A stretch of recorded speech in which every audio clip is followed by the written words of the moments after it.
What if Thors survived in Vinland Saga? The obvious answer is that Thorfinn would never spend his childhood chasing Askeladd for revenge, but that is only the first change. If the Troll of Jom walked away from the ambush in the Faroe Islands, then Askeladd's future, Knut's rise, the fate of the Jomsvikings, the lives of Einar and Arnheid, and even the voyage to Vinland could all unfold differently. And the strange part is that the result would not necessarily be a perfect version of the story where everyone lives happily ever after. Thors is probably the strongest man in Vinland Saga, but strength is not the same as control. He can stop a sword. He cannot stop an epidemic by punching it. He can defeat 100 warriors. He cannot personally change what every king, slave owner, frightened settler, and ambitious commander wants. So this is not going to be a version where Thors catches every arrow, defeats Denmark, abolishes slavery before lunch, and builds a peaceful country by the weekend. We are going to change one believable decision at the ambush, keep every character as close as possible to the person they are in the original story, and then follow the consequences all the way to Vinland. To understand the first change, we need to remember why Thors is on that ship at all. Years earlier, he was one of the greatest warriors in the Jomsvikings, the military order based at Jomsborg. He was feared as the Troll of Jom, respected by Thorkel, married to Helga, and connected by blood to the family that led the order. He had status, strength, and the kind of reputation most Viking warriors would spend their entire lives trying to earn. Then Thors understood that none of it meant what he had been told it meant. At the Battle of Eicharangavaga, surrounded by sinking ships and dying men, he stopped seeing battle as a path to honor. He saw it as a machine that took frightened human beings, called them enemies, and converted their deaths into someone else's glory. So he deserted. He let the Jomsvikings believe he had died, escaped with Helga, and settled in Iceland. There the Troll of Jom became a farmer, a fisherman, a husband, and a father. His daughter Ylva grew practical and strong. His son Thorfinn grew curious, impatient, and fascinated by all the things his father had rejected. That peaceful life creates a political problem. Thors is not simply a retired soldier.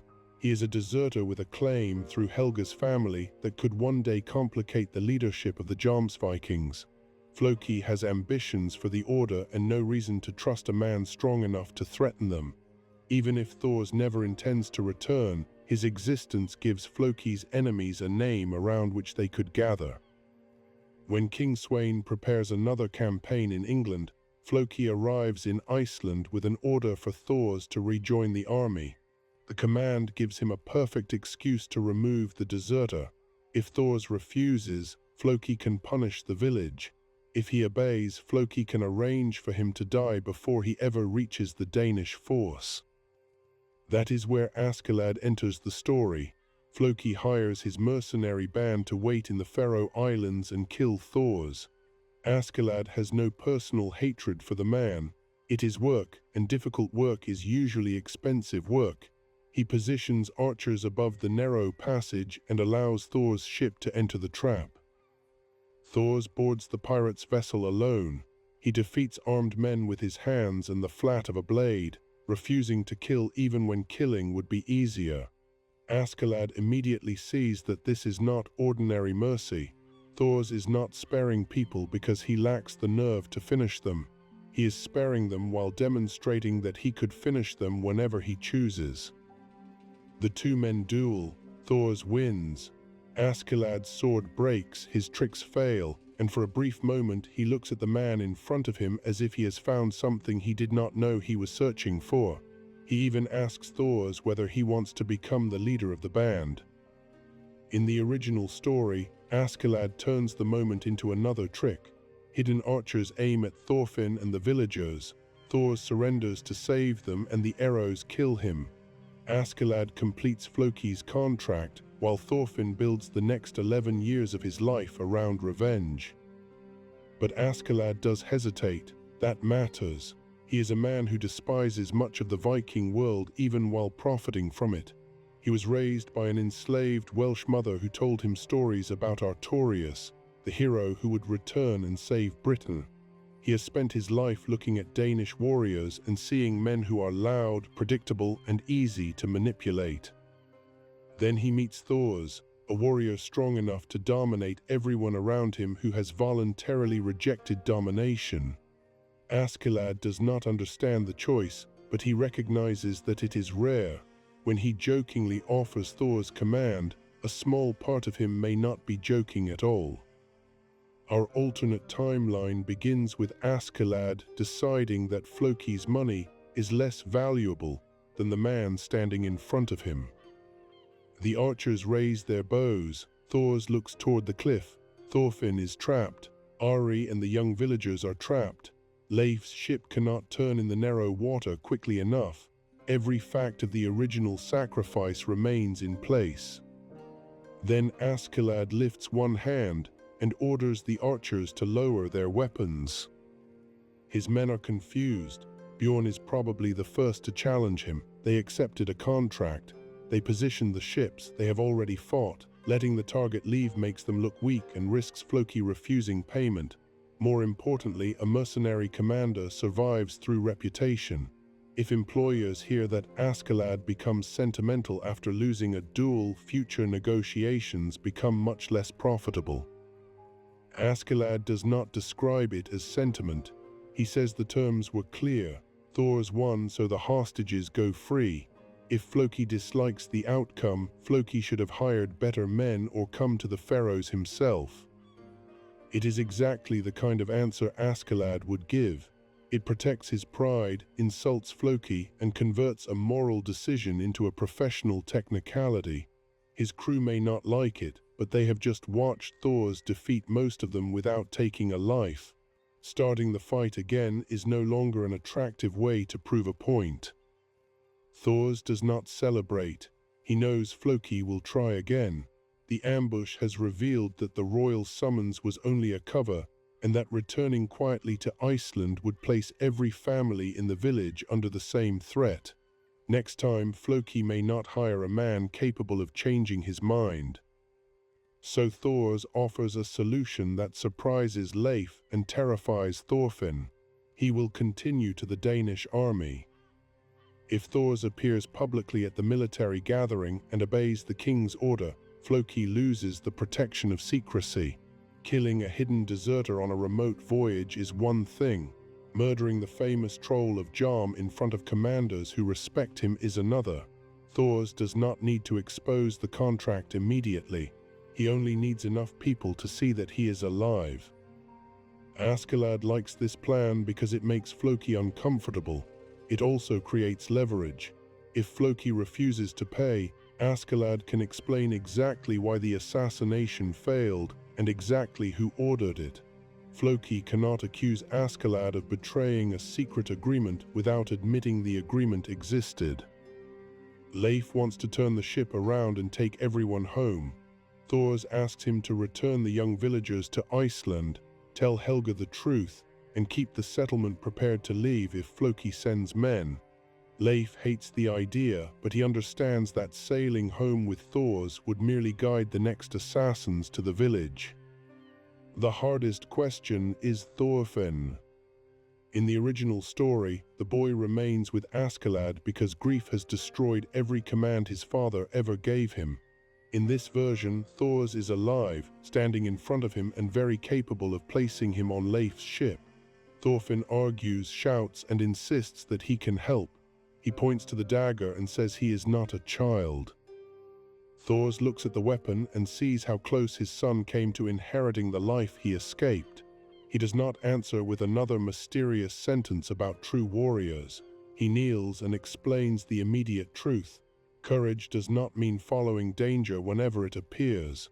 Sometimes courage means returning to the people who need you and living with the feeling that you wanted to do something more dramatic. Thorfinn does not find this convincing. He is 6 years old. No 6-year-old has ever been delighted to learn that the bravest possible choice is going home with the adults. But Thors sends him home. This single decision removes the central wound of the original story. Thorfinn does not watch his father die. He does not hide aboard Askeladd's ship. He does not trade 11 years of childhood for 11 years of missions and failed duels. The dagger returns to Iceland without becoming the tool of a child soldier. It does not mean Thorfinn immediately understands his father. From his perspective, Thors has chosen war over family and sent him away. The boy may even feel abandoned, but anger at a living parent is not the same thing as revenge against a killer. It can change, receive an answer, and coexist with love. As Leif's ship leaves the Faroes, Thors remains with Askeladd's band. The relationship between them is immediately uncomfortable. Askeladd saved his life, but only after accepting money to take it. Thors defeated him, but now depends on him to reach the Danish force. Bjorn does not trust Thors. The other mercenaries resent the man whose survival may cost them a reward. Askeladd tests him along the journey. He asks what Thors plans to do when the army orders him to attack. He asks whether refusing to kill is still noble if that refusal causes a frightened boy beside him to die. He asks whether a man can desert one society, endanger a remote village, and still pretend his hands are clean. Thors does not have perfect answers. That is one of the most important things about this alternate story. He has reached a powerful moral conclusion, but he has not designed a complete political system. He knows he should not kill. He knows no one is naturally his enemy. He is still learning what those beliefs require when hundreds of other people make different choices. At the Danish camp, Floki sees a dead man walk through the gate. He cannot openly react with panic. Vikings remember the troll of Jarm. Older warriors recognize Thors. Rumors spread faster than orders. Some call his survival a miracle. Others say he must have defeated the mercenaries sent against him, which is uncomfortably close to the truth. Floki demands a private meeting. Thors refuses to meet without witnesses. Askeladd offers himself as one, smiling with the relaxed expression of a man who has recently discovered a very profitable secret. Floki accuses Thors of desertion. Thors does not deny it. He says he answered the current royal summons because Icelandic civilians were threatened. He will perform enough service to satisfy the king, but he will not kill for the Vikings, and he will not allow his family to be used again. Floki calls this insolence. Askeladd gently mentions the ambush, not the full contract, just enough of it. Floki understands the warning. If Thors dies suspiciously now, the story will not remain on a distant island. The public solution is to treat Thors as a returning veteran rather than a captured deserter. The leadership can claim that earlier reports of his death were confused, that he lived in isolation while recovering, and that he has now answered the king. It is a ridiculous story, but political stories do not need to be elegant when everyone powerful benefits from repeating them. Thors is assigned to dangerous work. Floki hopes England will solve the problem that Askeladd did not. Yet a suicidal assignment is less effective against a man who can defeat groups without killing them. Thors breaks shields, disarms opponents, pulls wounded men from water, and refuses to join the looting after a victory. Some Danes interpret this as cowardice. That interpretation becomes difficult to maintain after watching him walk unarmed into a fight to retrieve someone everyone else abandoned. Others begin to follow his example in small ways. A wounded English soldier is taken prisoner instead of finished. A farm is passed without being burned because Thors says the army already has enough food. These are not sweeping reforms. They are individual lives that continue because one influential warrior makes cruelty slightly harder to perform casually. Askeladd watches all of it. He still raids. He still lies. He still believes the world is controlled by people willing to use the weaknesses of others. But Thors has introduced a fact that does not fit comfortably into that belief. Mercy is producing loyalty that money did not buy. The campaign eventually ends without giving Floki the death he wanted. Thors has fulfilled the narrow wording of the summons. Executing him afterward would anger respected warriors, and raise questions about why Floki is so determined to remove a man who no longer seeks command. Askeladd provides the final pressure. He keeps a written acknowledgement of the contract, or perhaps simply convinces Floki that he has won. With Askeladd, the existence of the evidence is less important than the possibility. Floki agrees to leave the Icelandic village alone as long as Thors remains outside Jomsviking politics. Thors returns home. The reunion is not as simple as stepping through the door and restoring the old life. Helga has spent months unsure whether the next ship will bring her husband or news of his death. Ylva is old enough to understand that every mysterious decision made by her father becomes extra work for the people who remain. Thorfinn is relieved, furious, and embarrassed by how relieved he is. For the first time, Thors tells his family almost everything. He explains the Jomsvikings, the desertion, Floki, the assassination, and the reason he went forward instead of returning. Keeping the past secret did not protect them. It allowed the past to arrive without warning. Thorfinn asks the question he has been carrying since the Pharaohs. If Thors is so strong, why did he let Askeladd threaten them? Why did he not kill the archers before they could aim? Why keep allowing bad men to decide what happens? Thors answers that strength can remove one person and leave the reason for the danger untouched. If he had killed Askeladd, Floki would have hired someone else. If he had killed Floki, another commander might have treated the deserters' family as enemies. He needed the threat to become visible, not merely dead. This is a much better lesson than the one Thorfinn receives in the original timeline, because his father is alive to explain it more than once. Children rarely understand the most important thing a parent says at the exact moment it is said. Thors now has years, not seconds. Those years completely reshape Thorfinn. He still wants to become strong. He still admires the speed with which his father moves and the calm that enters a room when Thors stands up. Thors does not forbid him from learning to fight. A total prohibition would only make the skill more mysterious and attractive.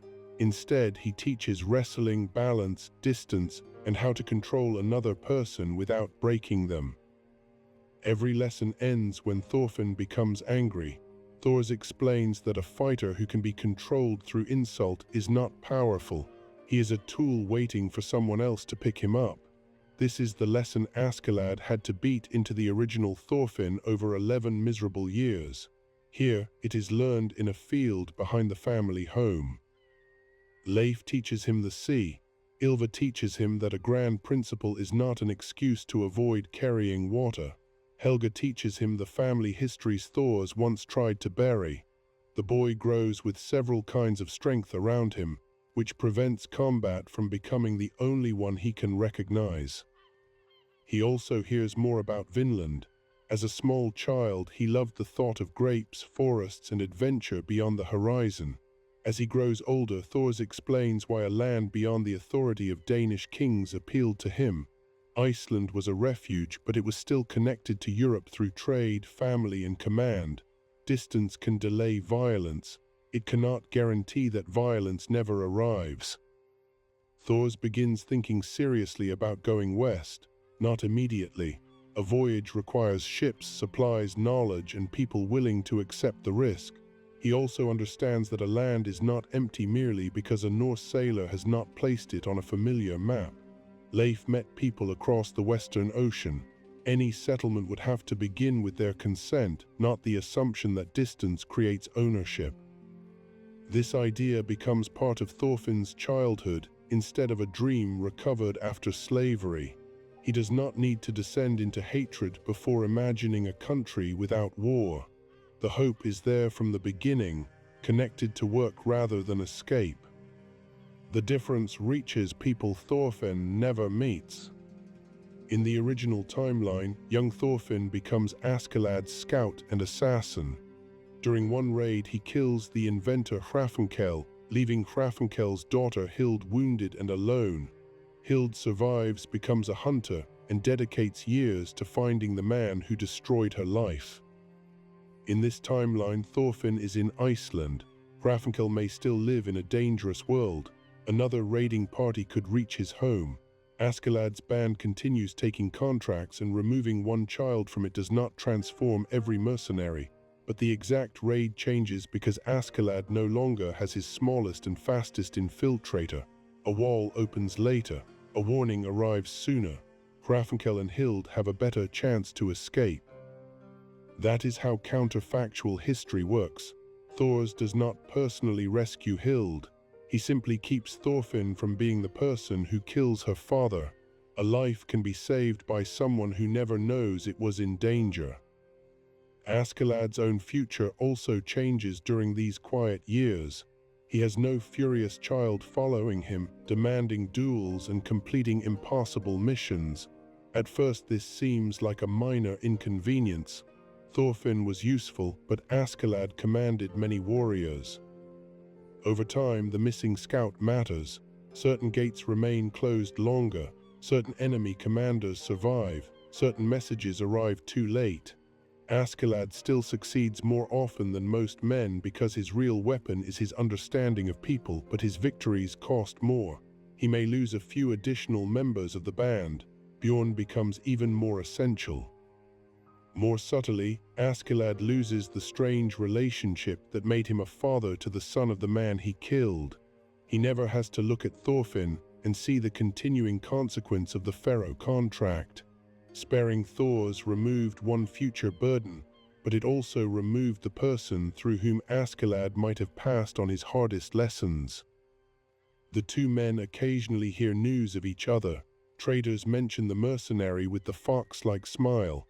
Sailors report that the troll of Jam is farming in Iceland again. Neither calls the other a friend. Both remember the moment when one order on a cliff changed the shape of several lives. Then, in 1013, King Sweyn begins the invasion that pulls them together again. The new summons is larger than the one Thors answered years earlier. Denmark is not preparing a seasonal raid. Sweyn intends to take England. Fleets gather, commanders call in old obligations, and the Jomsvikings are expected to provide their strength. Floki once again has the legal excuse he needs. If Thors refuses now, the arrangement protecting Iceland may collapse. Floki does not need to hire secret archers this time. He can simply tell the king that a famous warrior ignored a royal command while other families sent sons.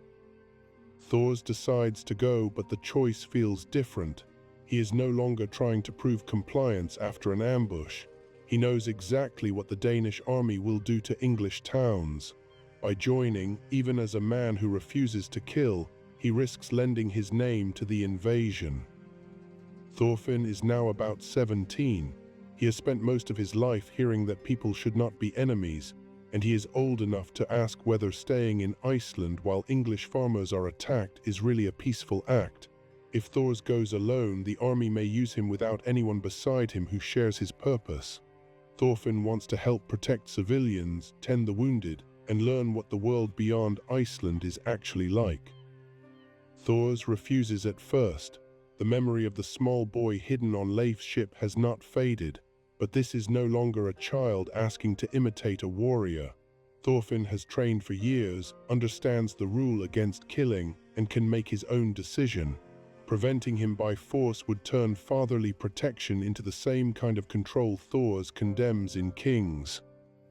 Helga sees the answer before either man says it. Thorfinn will go. Ylva calls both of them idiots and begins preparing supplies. She has a family and responsibilities of her own by now, and she has learned that dramatic men still need dry clothing. Her anger also contains a warning. If they return talking about noble principles while leaving the farm close to ruin, she will demonstrate a less philosophical form of conflict resolution. Leif joins the voyage because someone has to bring them back. He is older, but the sea remains the part of the world he understands best. He also knows that Thor's thoughts are moving west. Every trip through European waters may become preparation for the much larger crossing to Vinland. When Thors and Thorfinn reach the Danish forces, Askeladd recognizes the boy he last saw being ordered onto Leif's ship. Thorfinn is taller, calm, and irritatingly difficult to provoke. Askeladd tests him almost immediately, making some remark about a child who still needs his father to choose his battles. In the original timeline, an insult about Thors would have sent Thorfinn forward with both knives. Here, Thorfinn asks whether Askeladd is still accepting contracts he cannot finish. Askeladd laughs. Thors does not, although he is secretly pleased. The invasion proceeds around them. English towns surrender, resist, burn, or pay for temporary safety. Thors cannot be everywhere. This is the first great challenge to the idea that his survival automatically improves history. A man can save the people in front of him and still move inside an army, harming people beyond his sight. Thors begins refusing offensive assignments. He will defend a camp, escort non-combatants, rescue men from sinking ships, and negotiate a surrender. He will not lead a raid. Floki considers this insubordination, but other commanders appreciate the results. Towns that surrender to Thors are more likely to pay taxes than towns reduced to ash. Practical men discover a financial argument for mercy. Thorfinn works as a scout, but not the assassin he became in the original story. He maps routes, identifies river crossings, and warns villages before uncontrolled bands reach them. Sometimes the warning allows people to hide food and flee. Sometimes local leaders use the time to organize an ambush, and Danish soldiers die. That consequence troubles him. He did not kill those soldiers, but his action helped create the conditions in which they were killed. Thors tells him that moral responsibility cannot be reduced to whether your own hand held the weapon. It also cannot be expanded until one person believes he caused every choice made after his own. Thorfinn must judge intention, likely consequence, and what alternatives actually existed. It is a harder lesson than a simple ban on violence. It is also a lesson the original Thorfinn did not begin learning until after years of guilt. This Thorfinn starts adulthood already aware that clean hands and a clean conscience are not always the same thing. The Danish army eventually reaches London, where Thorkel the Tall is fighting for the English. Thorkel did not choose England from patriotism. He chose the side offering the better battle. London's defenses, the river, and the Danish assault give him exactly the kind of life he enjoys. Rumors that Thors is alive reach him before Thors reaches the walls. For Thorkel, this is not merely good news. It is the answer to a question he has carried for years. He respected the troll of Jom more than any other warrior, and never understood why a man with such ability would abandon battle. Thor's supposed death froze that mystery in place. Now the mystery is walking toward London with a teenage son. Thorkel demands a duel. Thors refuses. Thorkel demands more loudly. Thors points out that shouting does not transform a refusal into an agreement. Naturally, Thorkel attacks anyway. Their encounter becomes the battle everyone around them will remember, although not for the reason Thorkel wants. Thorkel swings with enough force to split shields and send armored men across the ground. Thors avoids each blow, closes the distance, and controls the giant's balance. He does not try to match power against power. He uses Thorkel's enthusiasm as momentum. Thorfinn watches the techniques he practiced in Iceland applied against one of the strongest living men. Thors breaks an axe handle, dislocates rather than severs, and repeatedly places Thorkel on the ground. Each time, Thorkel rises happier than before. Finally, Thors locks one arm behind him and puts him face first in the mud. Thorkel can continue only by allowing the shoulder to be destroyed. Thors asks whether learning something from a fight might be more interesting than simply winning it. Thorkel laughs into the mud and concedes for the moment. This changes Thorkel's interest in Thorfinn. In the original story, the boy is a surviving fragment of Thors, and Thorkel tries to discover whether the son inherited the father's greatness. Here, the father himself is available, while Thorfinn is evidence of a different kind of inheritance. He can fight, but does not hunger for the contest. Thorkel finds this deeply confusing. The wider campaign does not stop for their family argument. The Danish army bypasses London, and Thorkel becomes dissatisfied when the best opponents leave. He later captures Prince Canute, hoping possession of Sweyn's son will force a confrontation worth having.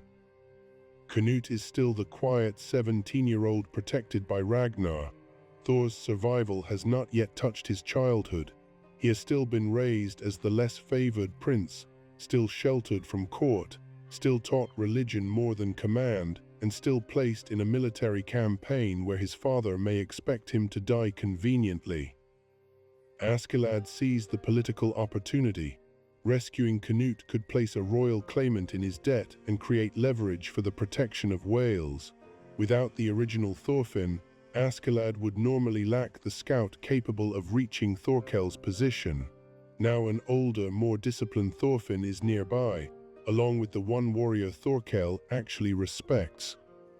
Askeladd asks Thors to join the rescue. Thors distrusts every part of the request. Askeladd wants control of the prince, not simply his safety.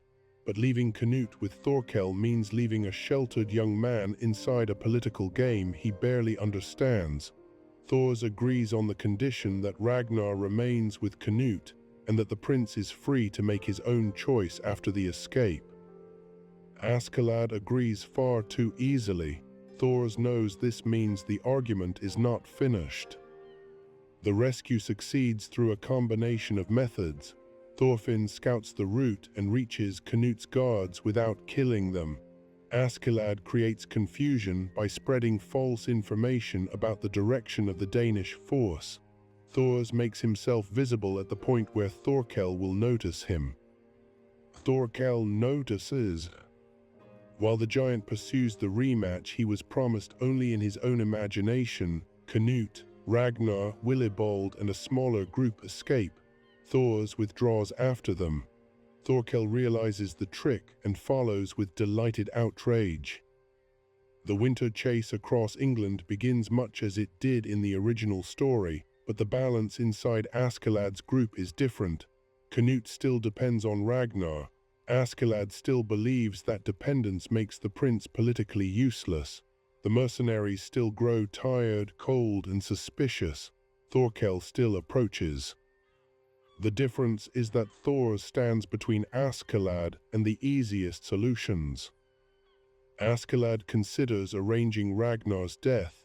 He may even begin preparing the same false ambush he used in the original timeline. Thors notices men moving where they have no reason to move, and asks Askeladd directly whether the prince's guardian is about to suffer an unfortunate accident. Askeladd does not confess. He argues instead. Ragnar's love is a cage. Canute will remain a frightened child while another man speaks for him. Sweyn sent the prince into danger precisely because he expects weakness. If Canute does not change, everyone traveling with him will die. Thors agrees that Ragnar's protection has consequences. He rejects the idea that murder is the only way to remove them. If Canute must become independent, Canute must participate in that change. Secretly killing the person he trusts will teach him that leadership begins with betrayal. Ragnar overhears enough of the confrontation to understand. He hates Askeladd and resents Thors for discussing his relationship with Canute as if it were a strategic obstacle. But later, when he looks at the prince, he recognizes part of the truth. He has protected Canute from cruelty so completely that Canute has never learned to resist it. Ragnar begins stepping back in small ways. He asks Canute to speak at meetings. He allows the prince to answer insults. Canute struggles. Progress that takes months is being demanded in days. The group reaches an English village with food stored for winter. In the original story, Askeladd occupies it and kills the inhabitants so no one can reveal his location. Here, he proposes the same plan. Thors refuses. Askeladd explains that one survivor can bring Thorkel. Thors answers that this does not turn a child into a soldier. The villagers can be paid, moved temporarily, or taken with the group until the danger passes. None of those options is convenient. Inconvenience is not a reason to fill a ditch with bodies. The argument splits the band.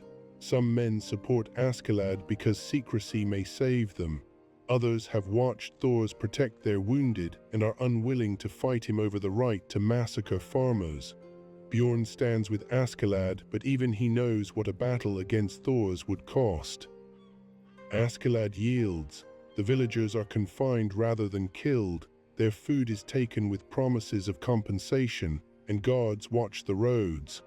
A young woman named Anne does not return to find her entire family dead. She remains one frightened person among many instead of the sole witness to an atrocity. Mercy has a cost. One villager escapes the guards and reaches Thorkel. This is where the alternate timeline refuses to become simple. The original massacre was evil, but it was effective. By preventing it, Thors preserves dozens of lives and makes the group easier to find. Thorkel closes the distance sooner. The attack comes before Canute is ready. Askeladd's tired men begin to defect. Some believe surrendering the prince will save them. Bjorn eats a berserker mushroom and fights to hold the line. Thorfinn helps disarm men he may have shared food with the previous night. Thors moves between collapsing groups, trying to prevent the mutiny from becoming slaughter. Ragnar sees a spear aimed toward Canute. He moves before anyone else. The weapon enters beneath his ribs. Thors reaches him, but strength cannot pull a mortal wound back out of a body. Ragnar dies with Canute holding him, not because Askeladd secretly arranged his removal, but because he chose the final act of protection himself. The outcome resembles the original story and means something different. Canute still loses the person who raised him. He does not later learn that his new allies engineered the death. His grief contains less betrayal, but it still removes the shelter around his life. Willibald speaks about love. He says ordinary affection chooses one person and excludes another, while perfect love asks for no distinction. Canute looks at Ragnar, who chose him above his own life, and sees both the beauty and limit of that devotion. Thors adds a simpler thought. Love does not become false because it is incomplete. A parent protects one child because no human body can stand in front of every child at once. The answer is not to despise limited love. It is to widen the circle whenever possible. This changes Canute's awakening. In the original timeline, Canute concludes that humanity has been abandoned by God and decides to construct paradise through royal power. His compassion becomes ambition, and ambition gradually accepts murder, manipulation, and sacrifice. Here he still decides to act. He still rejects passivity, but the example beside him is not only Askeladd's ruthless intelligence, it is Thors using enormous power without treating people as tools. Canute begins imagining authority as protection rather than control. That distinction will not make him a perfect king. A crown converts ideals into taxes, laws, prisons, and armies, but it changes the voice he hears when a convenient death appears necessary. Thorkel surrounds the survivors. Thors prepares to hold him while the others escape, but Canute steps forward. His voice is quiet and steady. He tells the mutineers to stop. He tells Thorkel that a man who lives only for battle is allowing anyone capable of offering a battle to choose his purpose. Thorkel sees the transformation. He also sees Thors standing behind the prince, not as a master but as proof that strength can recognize authority without fear. Canute offers him a place in a struggle against Sweyn, a struggle large enough to contain all the battle Thorkel wants. Thorkel changes sides. The surviving mutineers surrender. In the original timeline, they are cut down. Thors asks Canute what kind of rule begins with killing men who have lowered their weapons. Canute orders them disarmed and scattered instead. Some will return to raiding. Mercy does not guarantee reform. It simply refuses to make prediction the same thing as guilt. Bjorn survives the immediate clash but remains badly wounded from the mushroom and the fighting. He knows he is dying. He asks Askeladd for the duel he always wanted, not because he needs a warrior's entrance to Valhalla as much as because he needs an answer to a private question. Were they friends? Thors offers to stay with Bjorn without a duel. Bjorn refuses. The choice belongs to him. Askeladd accepts and the two men fight. Askeladd's final strike is not perfectly placed.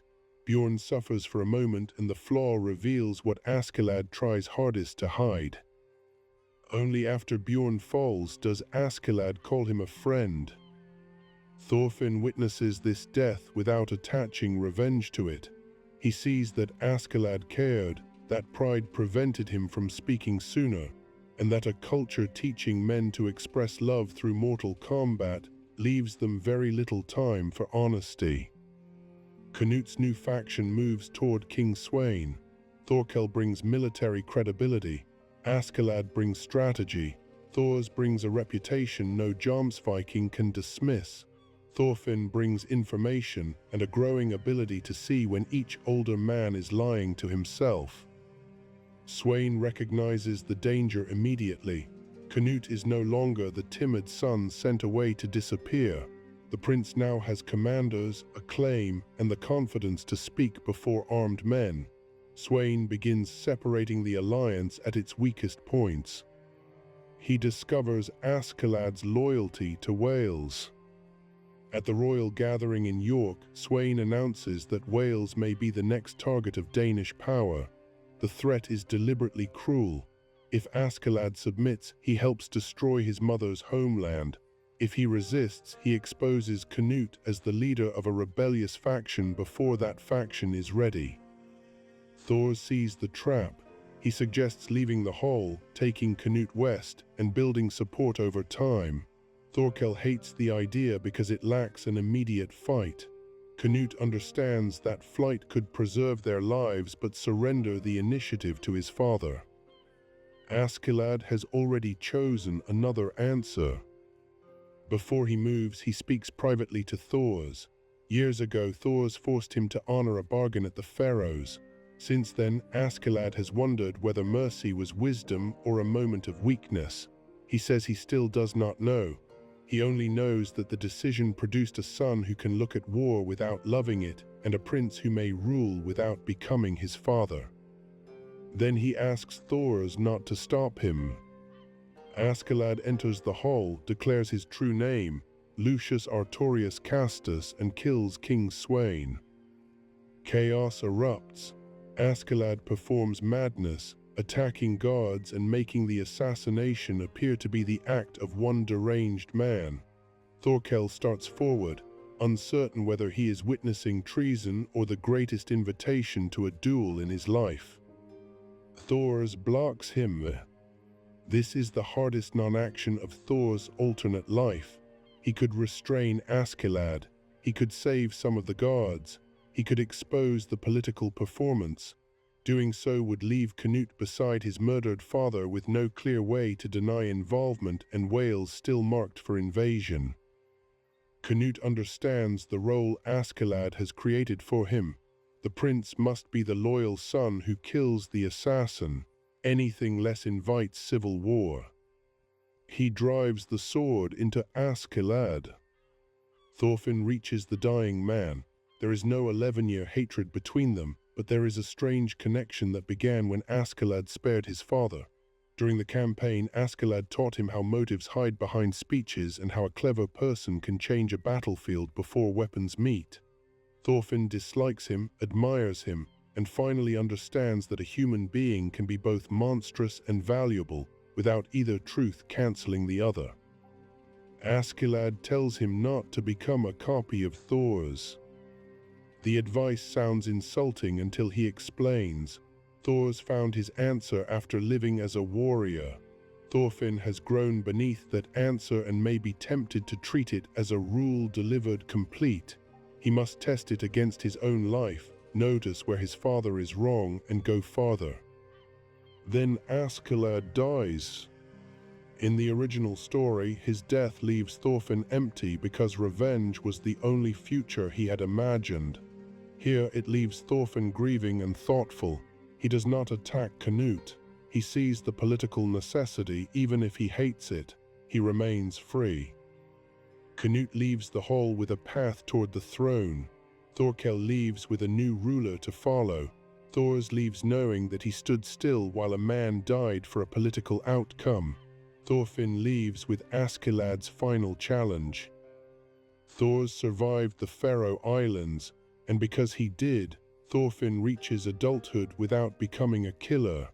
But the world around them is still asking whether peace can be built from necessary deaths. Canute's claim strengthens after Sweyn's death. He does not instantly control every territory associated with his father, and rivals do not disappear because a hall full of warriors watched him kill the assassin. Power has to be negotiated with commanders, purchased with land, and defended against people who possess blood claims of their own. Thorkel remains useful because other warriors respect him, and because no one doubts what happens if a negotiation becomes a battle. Thors is useful for the opposite reason. Towns that expect punishment may speak to him. Men who distrust Canute's ambition remember that the Troll of Jom could have seized authority and did not. Canute asks Thors to remain at court as an advisor. Thors refuses the title. He agrees to stay long enough to help Canute establish order and prevent revenge killings after Sweyn's death, but he will not become the moral decoration on a king's decisions. If Canute wants his opinion, Thors will give it. If Canute wants his reputation, he must earn his own. Their arguments begin almost immediately. Canute needs taxes to feed soldiers. Soldiers are necessary because rival armies exist. If he dismisses them, local lords may begin wars. If he keeps them, farms must support men who are not farming. Every peaceful objective arrives attached to a coercive method. Thors does not pretend the problem is easy. He asks Canute to judge each demand from the position of the person with the least power to refuse it. A tax that looks moderate from a palace can be the final bag of grain in a farmhouse. A strategic marriage can be a lifetime imposed on a young woman. A stable border can be a village divided by armed men. Canute listens more than King Sweyn would have listened. He still makes decisions Thors opposes. This version of Canute is less willing to poison a rival or invent a crime, but he remains convinced that a united North Sea kingdom can prevent many smaller wars. The dream of paradise has become gentler, not smaller. Thorfinn spends this period near the court and discovers that he dislikes being known as Thor's son. Every warrior asks whether he is as strong as his father. Every official assumes his opinions were borrowed. Even praise makes him feel reduced to an extension of another man. Askeladd's final words return to him, "Do not become a copy." The problem is that Thorfinn agrees with most of what Thors believes. Rebellion for its own sake would be another form of dependence. He has to find a distinct purpose without rejecting the person who gave him the freedom to search for one. He begins talking more seriously with Leif about Vinland. Thors imagines it as a refuge established carefully beyond the reach of European kings. Thorfinn imagines something more active, a place that accepts people rejected by the societies they leave, including those with no land, rank, or family connection. That difference sounds small.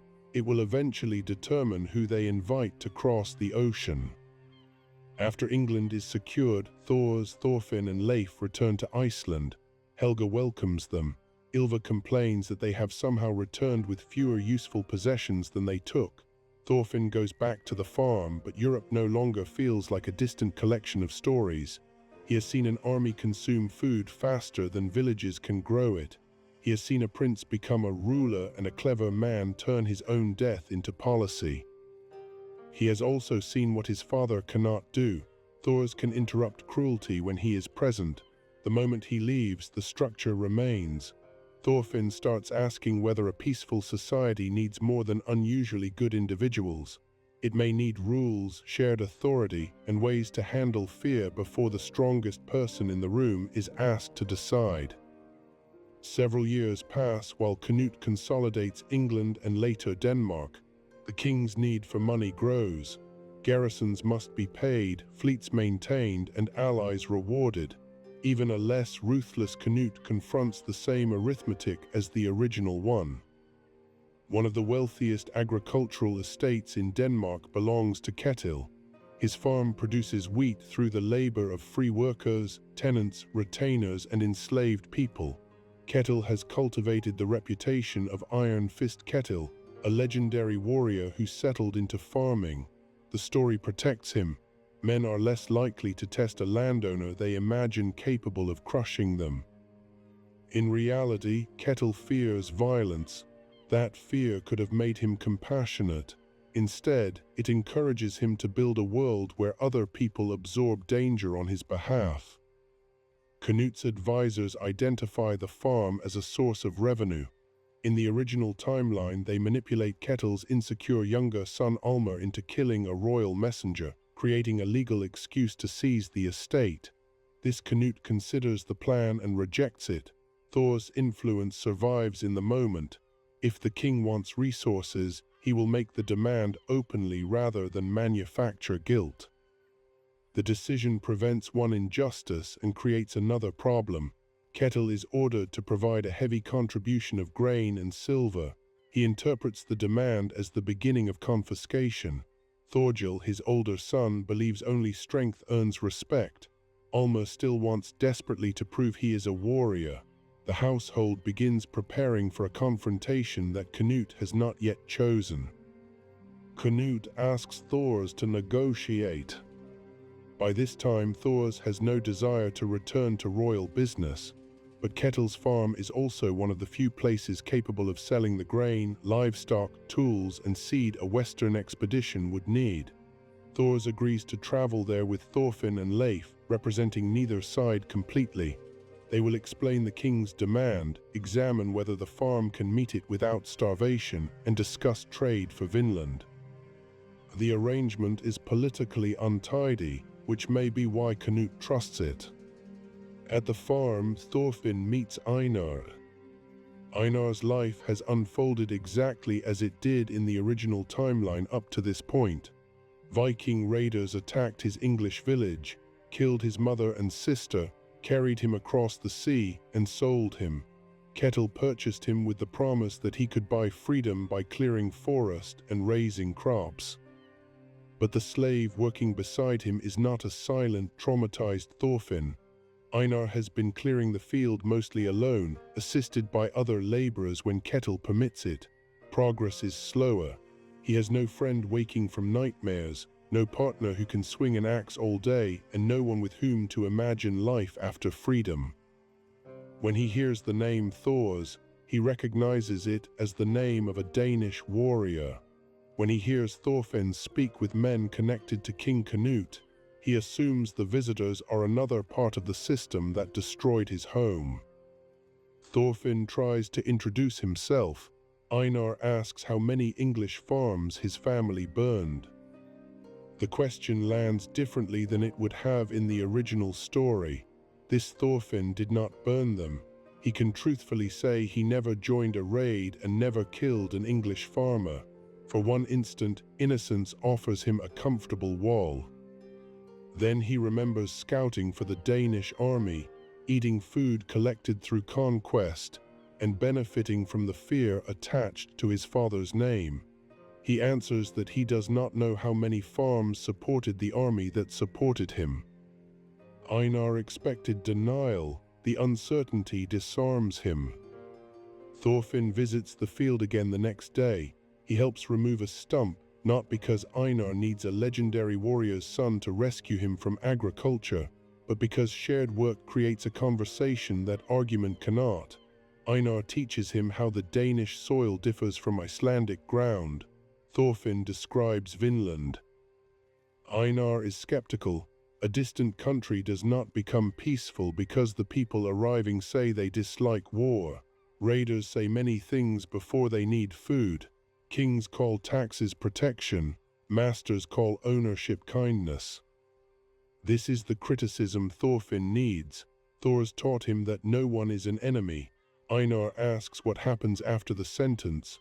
Who owns the field? Who decides when someone can leave? Who eats if the harvest fails? What prevents a strong family from turning shared land into private power? Their friendship begins as a disagreement about a place neither has seen. Thors examines Ketil's accounts and concludes that the farm can provide a substantial contribution without collapse, but not the full amount demanded. He proposes a lower payment spread across several harvests. Knut's representative is willing to discuss it.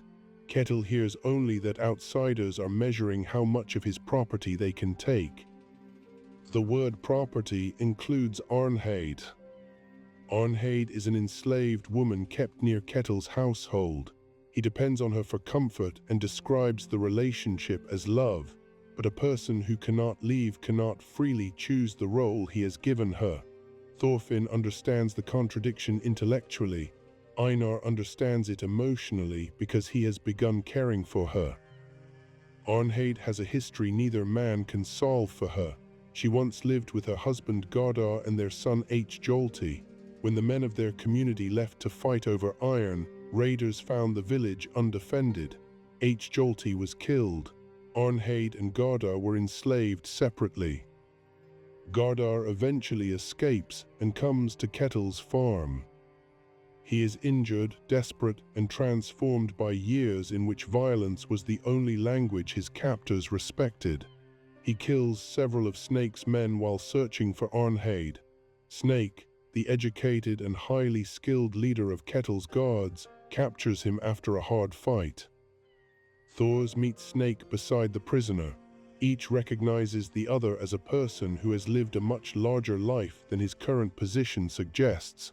Snake sees immediately that the quiet Icelandic farmer carries himself like a master of combat. Thors sees a god who does not enjoy cruelty but believes responsibility to his dead men requires action. Gardar asks for Arnheid. Ketil refuses. The law is on Ketil's side, which tells Thors more about the law than about justice. Arnheid later frees Gardar. In the original story, the escape leads to another death, a manhunt, Thorfinn's desperate fight with Snake, and Gardar dying in a cart while imagining the home he lost. Here, Thors and Thorfinn are present before the hunt spreads. Thors follows the tracks and reaches Gardar first. Gardar attacks him, expecting every large armed man to be another captor. Thors has no weapon. He absorbs the charge, controls Gardar's arms, and pins him without worsening the wounds. Arnheid begs him to let them leave. Thors wants to. Snake arrives with surviving guards and claims the right to take Gardar back. His men were killed. If Thors simply releases the prisoner, he decides that their lives matter less because they served the wrong side. The two men fight, but the fight is really a negotiation conducted at a speed everyone else can barely see. Snake draws the curved sword. Thors closes distance, redirects the blade, and refuses several openings that would end the contest through injury. Snake realizes that Thors is limiting himself. He asks whether mercy is still mercy when it humiliates the person receiving it. Thors releases the lock and steps back. He says Snake can take Gardar only by killing him first. This is not a threat that Thors will kill. It is a statement that he will place his body between the prisoner and the law. Snake must decide whether duty to dead men requires creating another body. A Snake lowers the sword. The immediate violence stops, but Gardar is still badly wounded. Peter, the farm's overseer who once lived as a slave, helps treat him. Arnheid remains beside him. Gardar's fever carries him between the present and memories of H. Jolty. He apologizes for leaving to fight over iron. He finally understands that the attempt to make their home secure created the absence through which it was destroyed. Thors recognizes the story. He also left his family to answer a military danger, believing distance would protect them. The difference is that Askeladd lowered the archers and gave him time to return. Gardar does not receive the same time. His wounds are too severe. He dies with Arnheid beside him, but not while fleeing from another attack. He is able to speak clearly before the end, acknowledge the son they lost, and release Arnheid from the promise of returning to a home that no longer exists. Arnheid survives the night. Ketil returns from the royal court humiliated by the levy and frightened that his estate will be taken. He learns that Arnheid freed Gardar. Jealousy and fear combine. He reaches for the wooden club he used in the original timeline to beat her almost to death. Thors catches the first swing. Ketil orders him to move, insisting that a man has the right to discipline what he owns. Thors breaks the club in one hand and asks Ketil to repeat the sentence while looking at Arnheid. Ketil cannot. He turns the anger toward Thors, calls him a fraud who uses strength while condemning everyone else for wanting it, and orders Snake to remove him. Snake refuses. The reputation of Iron Fist Ketil collapses in front of the household. The free workers see fear. The slaves see that his authority can be resisted. Thorgil sees an insult that must be answered. Alma sees the father whose approval he wanted reduced to a frightened landowner. Ketil declares that he will reject Canut's levy and defend the farm. Hundreds of tenants and workers are pressured to join. Some are promised freedom from debt. Others are told the king will take everything if they lose. Thorgil prepares an ambush. Alma puts on armor that still feels like a costume. Canut's fleet arrives with professional soldiers. The original battle becomes a massacre because Ketil sends untrained men into Jomsvikings. In this timeline, Thors walks into the space between the formations before the first charge. He tells Ketil's men exactly what will happen if they advance. He does not call them cowards. He points to the shields, the spacing, and the calm of Canut's line. These are soldiers who kill together. The farm workers are people standing near one another with weapons. Then he turns toward Canut and says the king already knows the estate can meet a revised payment. Killing the people who produce it would be revenge disguised as finance. Canut orders his army to wait. Thorgil refuses to let negotiation erase his chance for glory. He swims around the line as he did in the original story and approaches Canut from behind. Thorfinn notices the absence, predicts the route, and intercepts him. This is Thorfinn's first serious fight against a man trying to kill someone else. Thorgil is larger, experienced, and committed to lethal force.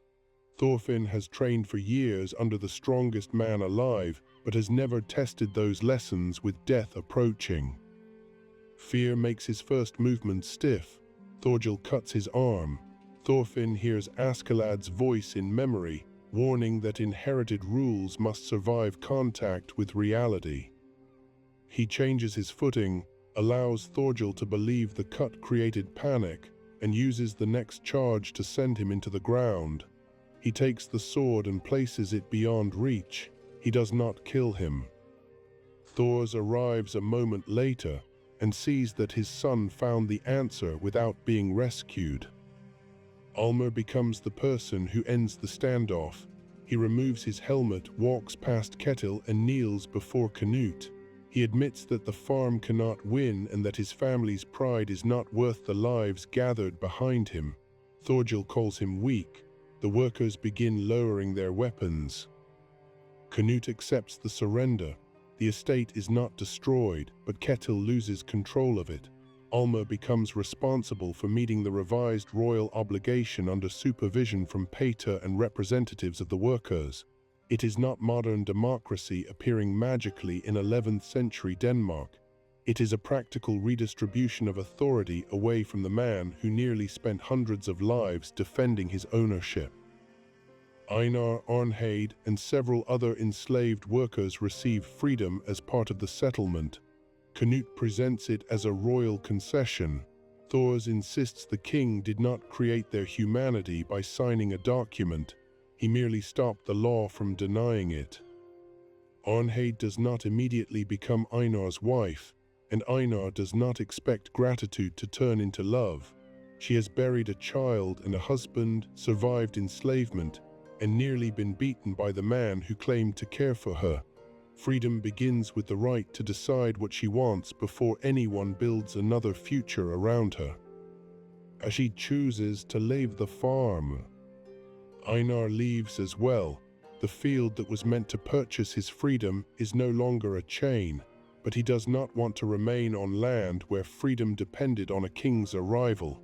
Thorfinn tells him the invitation to Vinland is real. Einar asks who will own the wheat. Thorfinn says they will have to decide together. That answer is uncertain enough to earn his trust. The farm encounter changes Thors too. For years he treated escape as the foundation of peace. Leave the Jomsvikings, leave war, sail beyond the king. Arnheid's life shows that people with the least freedom are often the people least able to escape. A refuge cannot be designed only by those with ships. The future Vinland expedition now has a clearer purpose. It will not simply give Thor's family somewhere distant to live. It will attempt to create a community where no person can own another, where land is not concentrated through debt, and where violence does not decide whose voice matters. Canute offers to finance it. The offer is tempting. A king can provide ships, animals, craftsmen, and enough food to survive failed harvests. He can also turn the settlement into a royal possession. A Danish-funded voyage may become a Danish claim, followed by soldiers, taxes, and governors. Thors refuses royal ownership. Canute may contribute as an individual and allow volunteers to leave, but no banner will be planted in Vinland on his behalf. Canute is disappointed and impressed. He warns that private wealth will create influence anyway. A community does not escape politics by refusing to name its politics. Thorfinn agrees. This is the point at which his path moves beyond his father's. Thors knows how to reject an unjust command. Thorfinn begins asking how people should make a just decision together. To build anything, they still need money. Leif returns to the plan of carrying narwhal horns east, where rare goods can be sold for enough silver to fund ships and supplies. The route toward a peaceful western settlement first leads back through the most violent waters in Europe. The group returns to Iceland to prepare. Thors and Thorfinn bring Einar and Arnheid into a community that has heard only fragments of what happened in Denmark. Helga welcomes them without asking for a version of the story that makes their suffering comfortable. Ylva finds work that needs doing before either visitor can feel like a guest being examined. Arnheid is free, but freedom does not instantly remove the habits created by captivity. She asks before using ordinary objects. She wakes when doors move. When someone raises a voice in another room, her body prepares for consequences that never arrive. The family learns that safety must be repeated before it becomes believable. Einar works the fields with Thorfinn and continues designing the social rules of Vinland through arguments disguised as farm conversations. He proposes that the people cultivating land should control its harvest. Thorfinn asks how they will support builders, sailors, and anyone too sick to work. Thors listens and recognizes that neither strength nor good intention can answer questions of distribution. The planned eastern voyage will carry narwhal horns toward Miklagard, the Norse name for Constantinople. It is an enormous route, but the prophet could fund the western expedition without making Vinland a possession of Canute or Halfdan. Halfdan remains the most powerful landowner near Thor's home. He controls debtors through chains and treats obligation as the foundation of society. He respects Thor's strength but considers the proposed settlement dangerously sentimental. People work in his view because consequences force them to work. Remove ownership and fear, and the lazy will consume what the disciplined produce. Einar answers that enslaved people work harder than most owners and receive the list.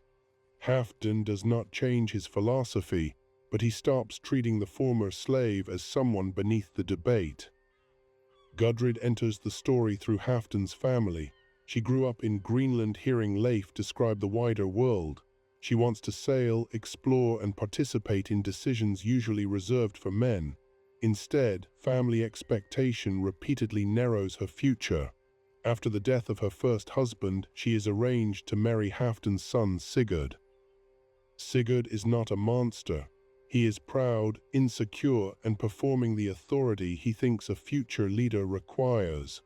He assumes Gudrid will become his wife because the arrangement is advantageous and because no one trained him to treat her desire as a deciding fact.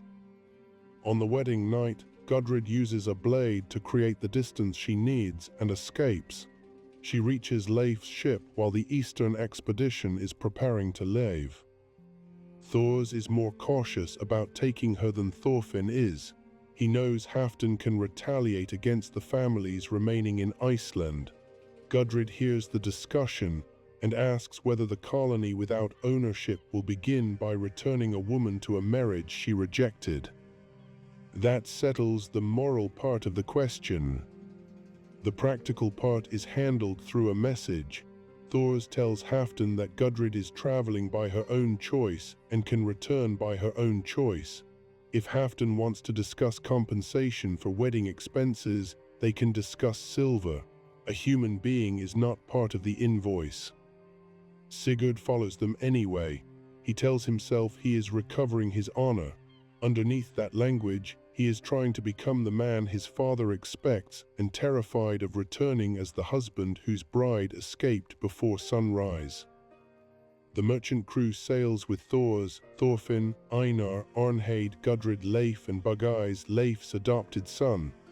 Bugeyes is also named Thorfinn, which is why everyone prefers the nickname. He is anxious, talkative, and talented at identifying the point at which a negotiation becomes either profitable or lethal. Thor's presence changes the mood of the voyage. Pirates are less eager to approach a deck when someone recognizes the troll of Jom. This is useful, but it also demonstrates a contradiction. Their peaceful expedition is protected by the reputation of a man famous for violence. Thors cannot erase that benefit merely by disliking it. After passing the Faroes, they find the aftermath of a raid in the Shetland Islands. Adults have been killed. An infant remains alive beside a dog that refuses to abandon him. They name the child Carly and the dog Carly's mama. Gudrid takes immediate responsibility for the child, while Thorfinn discovers that caring for a baby is a contest in which none of his father's fighting techniques are especially useful. Thors watches his son becoming attached and recognizes the shape of a future he might never have seen in the original timeline. At the Faroe ambush, his final sight would have been a child consumed by anger. Here, years later, he sees that child carrying another child away from the result of a raid. Carly also forces the expedition to test its principles. A person may choose danger for himself. A baby cannot. Every decision about route, supplies, and conflict now includes someone who has no voice in the meeting. Gudrid repeatedly reminds the men that a society is judged by how it accounts for needs that are easy to overlook during grand speeches. In Norway, the travelers seek craftsmen who understand unfamiliar tools and ship repairs. They hear about an inventor named Hrafnkel and his daughter Hild. Both are alive. Years earlier, raiders attacked their community. Hrafnkel's warning devices and pumps helped several families escape through a hidden route. The attackers reached the workshop, but they did not have the small, fast scout who killed Hrafnkel in the original story. Father and daughter survived, although Hild carries a scar from the flight and has learned to hunt with a crossbow she designed herself. Thors does not know that his decision in the Faroes saved them. Thorfinn does not know that a different version of himself murdered Hrafnkel. They simply meet two talented people whose lives continued. Hrafnkel is fascinated by the plan for Vinland. A new settlement needs pumps, mills, safer wells, improved plows, storage systems, and tools that can be repaired without specialists. Hild is more skeptical. She has seen armed strangers arrive with explanations about what they need. She asks how the Norse will respond when people already living in Vinland tell them to go home. Thorfinn says they will leave. Hild asks whether every settler has agreed to that. He realizes they have not. In the original story, Hild becomes the person who follows Thorfinn and promises to kill him if he returns to violence. Her judgment forces him to prove that change is more than a speech. In this timeline, she has no personal revenge to resolve. She still becomes a moral challenge, but she is free to challenge the expedition as an engineer deciding whether the design is sound. Hrafnkel and Hild join the voyage. They want to see the markets of Europe, study foreign mechanisms, and decide whether Vinland is a serious project. Hild brings the crossbow for hunting and protection. Thors accepts it because the tool has purposes beyond killing people, but the distinction makes the future rule against swords less simple than it first appears. As the ships enter the Baltic, the Jomsvikings begin pulling Thors back toward the life he abandoned. The Order is approaching a succession crisis. Its old leadership is failing. Floki plans to place his young grandson Balder in command, allowing Floki to exercise power through a child with the correct bloodline. Captain Van leads opposition to the plan. In the original timeline, Van tries to use Thorfinn as the rival claimant. Here, the much stronger claimant is alive. Thors is connected through Helga, famous among older warriors, respected by Thorkel, and known across the north as the man who survived both desertion and Floki's hostility. Thors wants nothing to do with the office. That makes him more attractive to people who distrust Floki. A leader who does not crave command is easy to imagine as incorruptible. It is also easy to project ambitions onto him that he has never accepted. Van sends men to find him. Floki sends men to prevent the meeting. The merchant voyage becomes the center of a political conflict it has made no effort to join. Floki hires Garm. Garm is a young mercenary who fights because danger is the only condition under which he feels fully awake.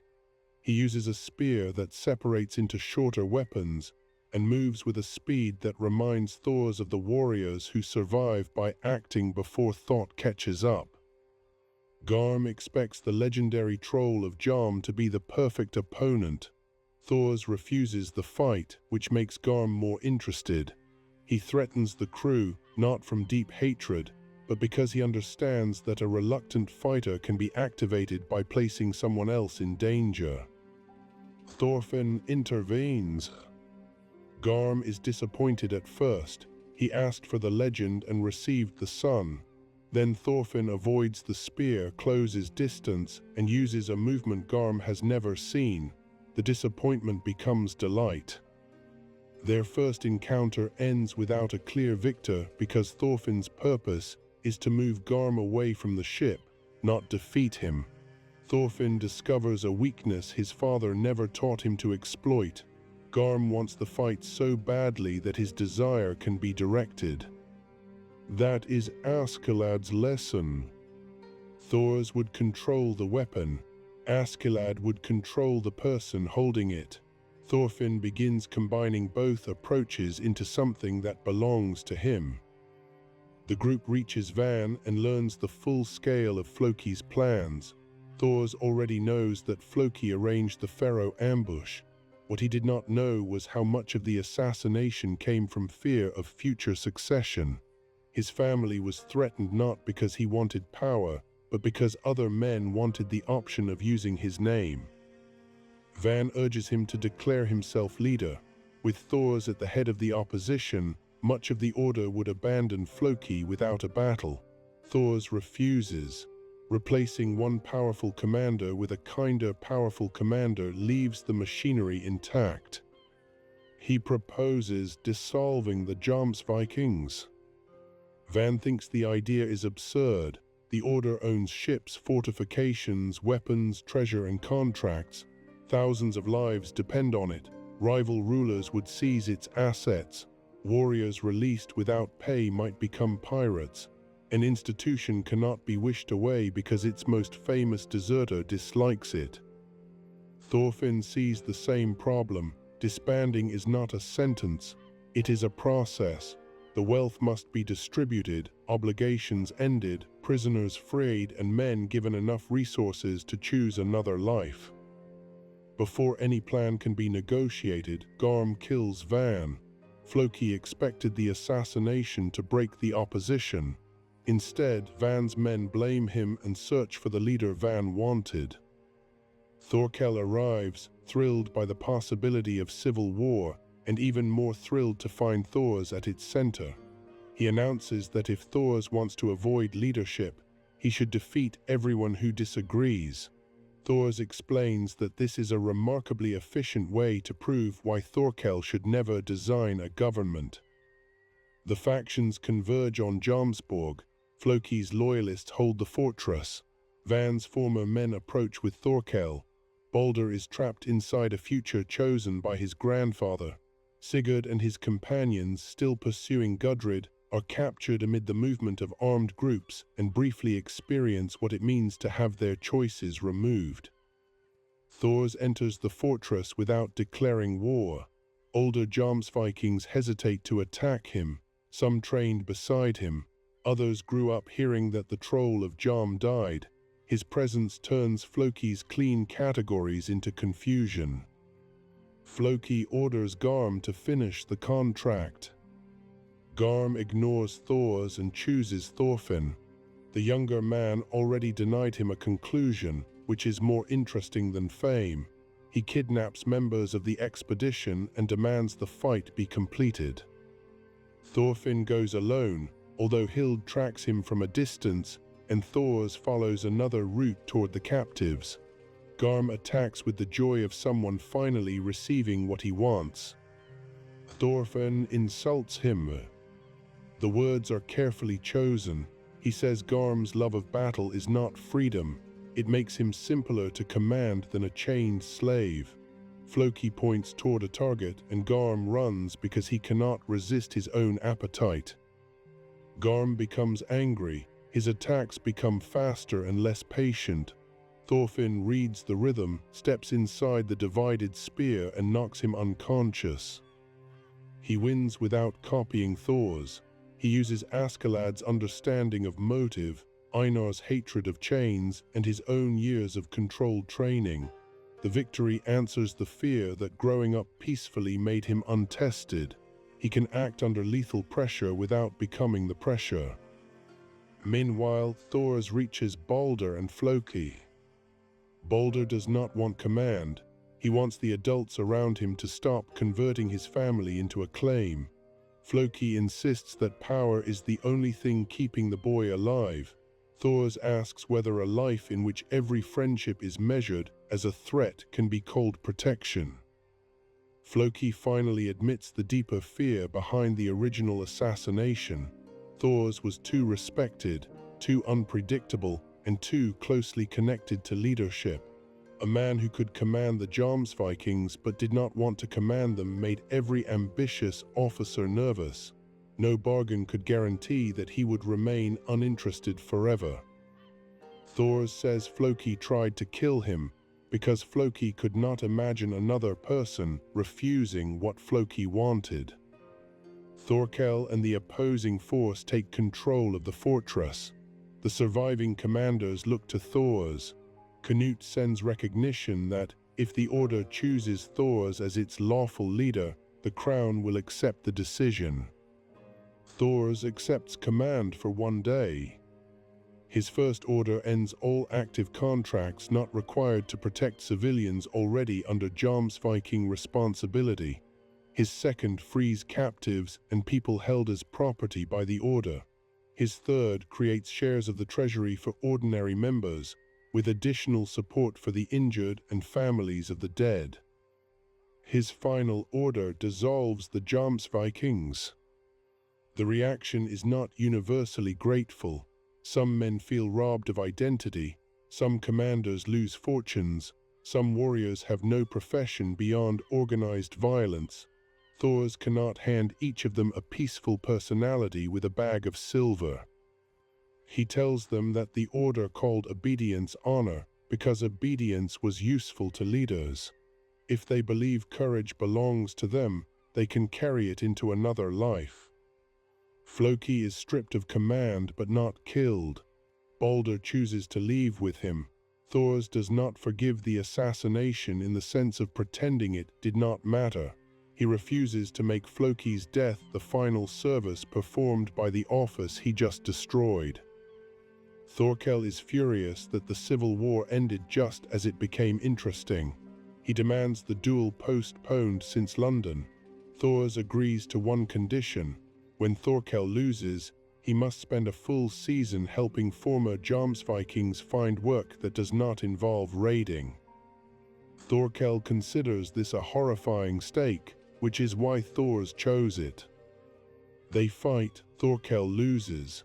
He spends the next season complaining loudly while carrying timber, escorting travelers, and discovering that competitive shipbuilding can become almost as violent as battle if everyone is sufficiently unreasonable.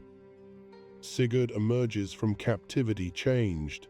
For a short time, another person controlled where he moved, what he ate, and whether he saw his companions. The experience does not magically erase his pride. It gives him a comparison he cannot avoid when he thinks about dragging Gudrid back to Iceland. He releases her from the marriage arrangement. Gudrid thanks him without offering the romance he once expected. Sigurd begins the more difficult journey of becoming a leader who does not need ownership to prove adulthood. Thorfinn and Gudrid grow closer through the Eastern voyage. She is drawn to the way he listens without treating her courage as a surprising exception. He is drawn to the fact that she challenges Thors as readily as anyone else. She does not want to marry a legend's obedient son. She wants the person who argued with a king's representative, carried Karli through a storm, and defeated Garm by noticing the chain inside his idea of freedom. The expedition continues toward Greece. They sell the horns, study foreign farming and engineering, and gather the resources needed for the West. Hrafnkel fills pages with mechanisms. Hild examines every tool by asking whether it can be repaired after the expert who built it is gone. Einar compares crops and irrigation. Arnheid learns languages and healing practices without anyone deciding how the knowledge must be used. When they finally return to Iceland, Thors is older. His hair and beard carry more gray. He is still stronger than almost anyone they meet, but the alternate future is no longer secured by that strength. It is being built by people who know things he does not. Thorfinn and Gudrid marry. They adopt Karli. The families prepare for Vinland. For Thors, the western voyage has become more than the escape he imagined after deserting. It is the chance to test whether the sentence he gave his son as a child can survive contact with land, hunger, disagreement, and fear. No one has enemies. Now they have to build a settlement as if that is true. Recruitment begins in Iceland. The promise attracts people for reasons that do not always match the founder's ideals. Some want land, some are escaping debt, some want adventure and hear only the part about a country beyond the Western Ocean. A few genuinely want to live without slavery or war. Most contain several motives at once. Thors refuses to advertise Vinland as an empty paradise. Leif's voyages proved that people already live across the ocean. The expedition will arrive as guests seeking permission to stay. If that permission is refused or later withdrawn, the settlers must leave. Several recruits ask the obvious question, leave and go where? They may sell farms, end contracts, and carry every possession onto the ships. Returning could mean poverty. A promise to withdraw sounds noble when made by someone like Thors, whose family has a home waiting in Iceland. It sounds different to a debtor whose old home belongs to Halfdan. Thorfinn accepts the criticism. The expedition creates a common reserve to support anyone forced to return. Part of the Eastern profit remains unspent for evacuation rather than construction. This means smaller houses and fewer animals in the first years. Preparedness for failure has a visible cost. The settlers also debate land.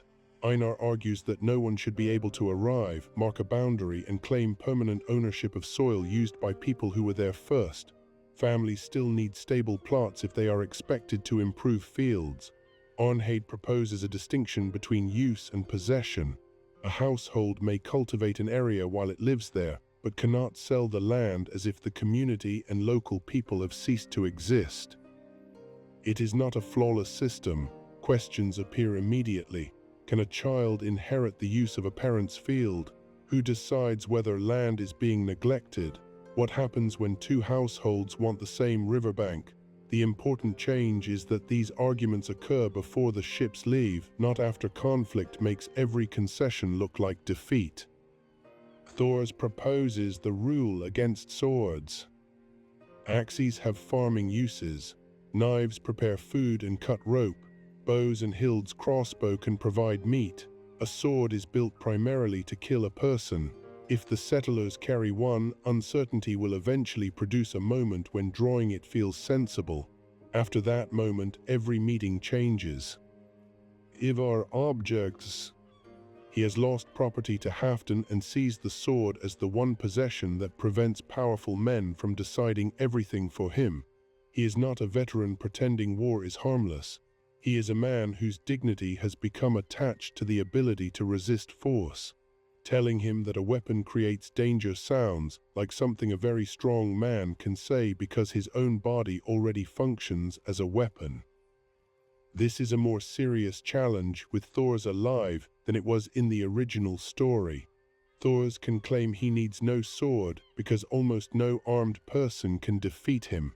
Ivar asks what the smaller farmer should do when Thors is on another part of the island. Thors admits that his reputation has protected the expedition in ways unavailable to other people. He cannot ask them to ignore that difference.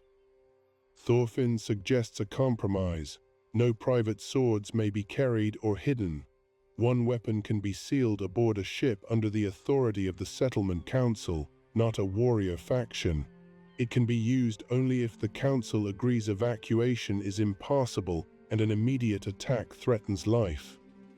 Thors dislikes the proposal. Hild dislikes pretending an object becomes morally neutral because more people share the key. Einar points out that a public restriction with an agreed emergency process is more likely to survive than a perfect ban half the settlers secretly reject. The compromise is accepted. Ivar turns over his sword. His younger brother Stayek encourages him to treat the concession as a victory.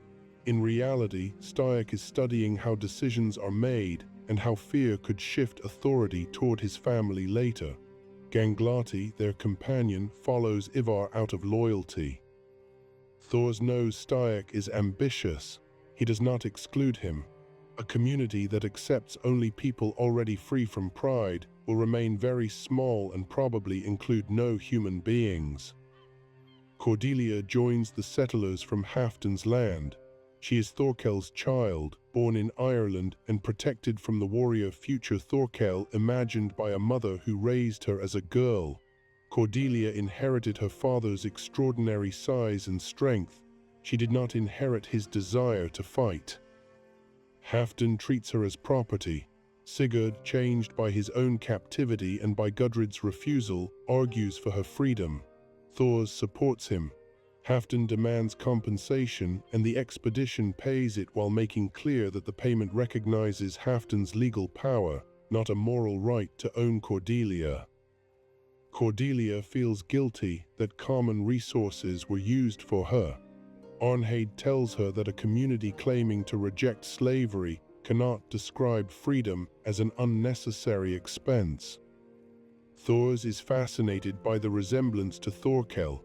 Cordelia braces for another powerful man to tell her what her body is supposed to mean. Instead, Thors asks whether she prefers carpentry, farming, sailing, or another kind of work. No one has asked the question so plainly before. She chooses building and child care. The two occupations eventually become connected because every child in the expedition tries to climb on her. Canute contributes supplies without claiming ownership. The relationship between king and former advisor has settled into respectful distance. Canute's realm is more stable than it might have been without Thors, but it is not paradise. Taxes remain, armies remain. Slavery has been restricted in some royal lands but not abolished across the North Sea. Powerful families would resist, and Canute is unwilling to risk the wars required to force immediate change. Thors considers that a failure. Canute asks whether beginning a war to abolish violence would satisfy him. Neither man has an answer that removes the contradiction. Halfdan also contributes ships and animals, partly because the eastern voyage proved profitable, and partly because Sigurd has persuaded him that influence does not require chains. He calls it an investment. Thorfinn accepts the practical help but refuses any contract granting Halfdan land in Vinland. In the spring of 1022, the settlers leave Iceland. The ships carry families, livestock, grain, tools, timber, medical supplies, mechanisms designed by Hrafnkel and Hild, and the sealed sword. They also carry agreements written in a society where many people cannot read. Bugeyes reads the rules aloud at each stop, so no one can later pretend the words belonged only to scribes. Helga joins the beginning of the route but remains in Greenland with relatives. Age and health make the final crossing too dangerous. Ylva stays in Iceland with her family and control of the farm. She tells Thors that if Vinland fails, he is welcome home, but he should expect to work rather than spend winter explaining philosophy beside the fire. Leif guides them through the western waters. Greenland becomes the final place where repairs and provisions can be obtained from familiar communities. Beyond it, memory, weather, birds, currents, and coastlines become the map. At Markland, they gather timber carefully and find signs that the country is used by others. Thors orders that nothing resembling a permanent structure be built. The ships continue toward the region Leif remembers as Vinland. They choose Epiquick, the island now known as Prince Edward Island, within the homeland of the Mi'kmaq. The people there call themselves the LNU. They have travel routes, families, political relationships, spiritual knowledge, and histories that did not begin when Norse sails appeared. The settlers establish a temporary camp rather than immediately declaring a village. This change comes from Hild's question in Norway. Before permanent fields are cleared, they must meet the people using the area and ask whether a larger settlement is acceptable. They still alter the land. Animals graze, trees become firewood. Dozens of people need water and food. Calling the camp temporary does not make its footprint imaginary. PLMK is among the first LNU to observe them. He watches from the forest as the strangers unload animals unlike anything living on the island. The Norse know someone is near but do not know how many people, what they want, or whether earlier encounters with other sailors created hostility. Thors insists that the first meeting not be led by a formation of armed men. He, Thorfinn, Bugeyes, Arnheid, and Hild approach with food and useful objects placed openly on the ground. Hild leaves the crossbow behind. Thors carries nothing. PLMK appears with other LNU close enough to watch. No shared language exists. A hand moving toward a bag could be offering a gift or reaching for a hidden weapon. A smile does not mean exactly the same thing in every culture. Bug Eyes begins with objects, gestures, repetition, and the willingness to look foolish. The first exchange ends without violence, which is not the same as ending with trust. PLMK returns. He becomes curious about iron tools and the animals. Bug Eyes becomes curious about every sound PLMK uses.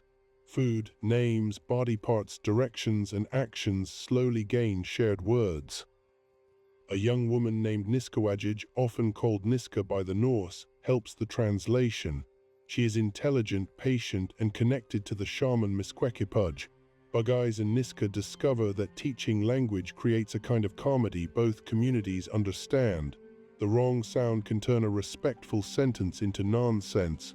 Laughter becomes one of the first meanings requiring no translation. Misquequipudge is less amused by the visitors. He notices what others enjoy and what enjoyment can conceal. Iron axes make work faster, which makes larger changes possible. Cattle provide food, which encourages more settlers to remain.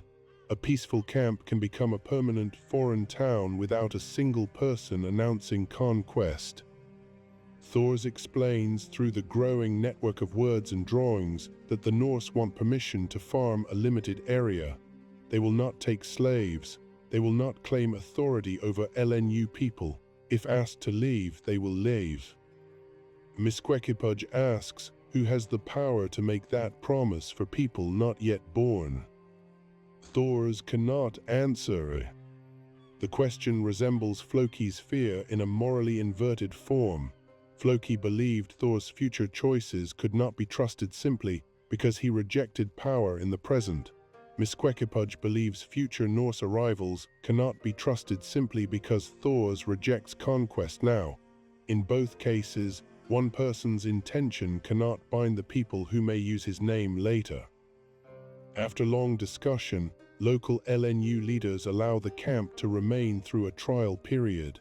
The boundaries are described through rivers, trees, and seasonal use rather than a deed of ownership. Hunting areas and travel routes must remain open. The Norse agree to limit livestock and ask before expanding fields. The camp becomes a village only after that agreement. Einar suggests the name Fridr Village, using a Norse word connected to peace and reconciliation.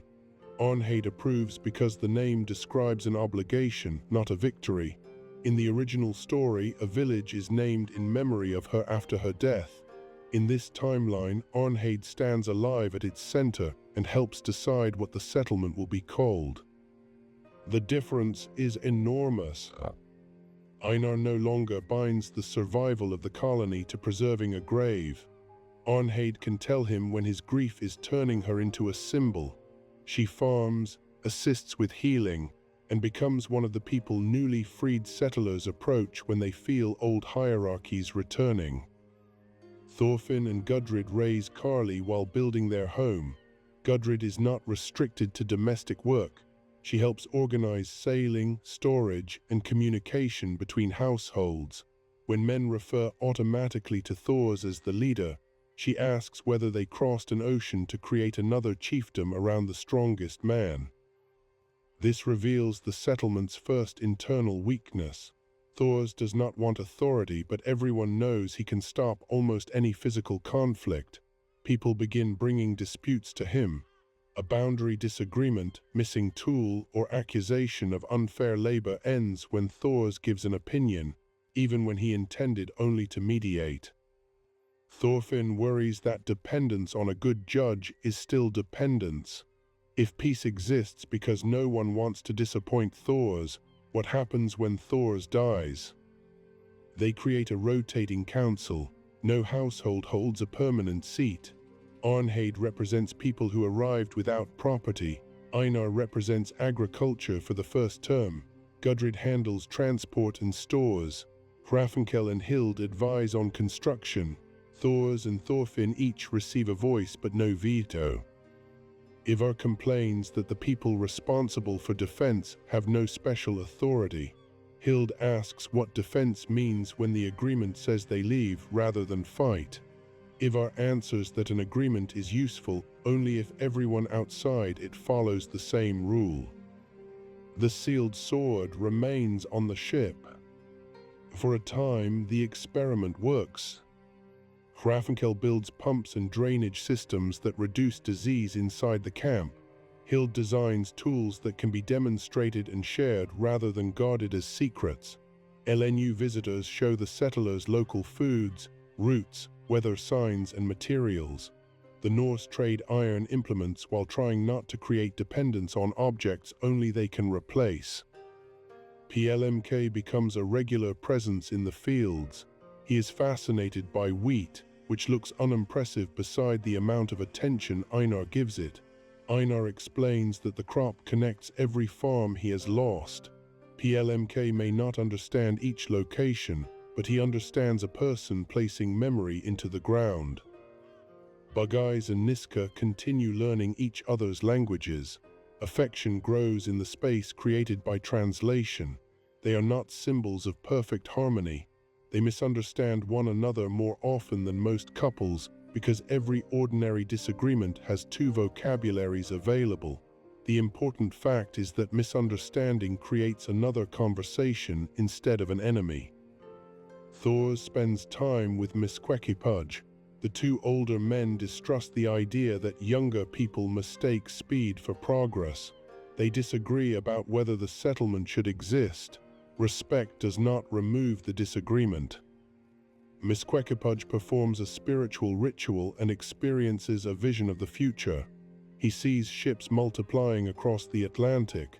He sees forests cleared, cities built, weapons beyond comprehension, and indigenous people displaced by governments that do not know their names. He sees disease travel faster than armies. Thors cannot dismiss the vision as superstition. He has spent his entire life thinking about how one act of violence produces descendants. He knows a path opened for peaceful travelers can later carry conquerors. He asks whether leaving now would prevent the future. Misquequipudge says no one can know. It would at least refuse to begin the road willingly. Thorfinn hears the argument and realizes that his father's survival has only moved the deepest problem earlier.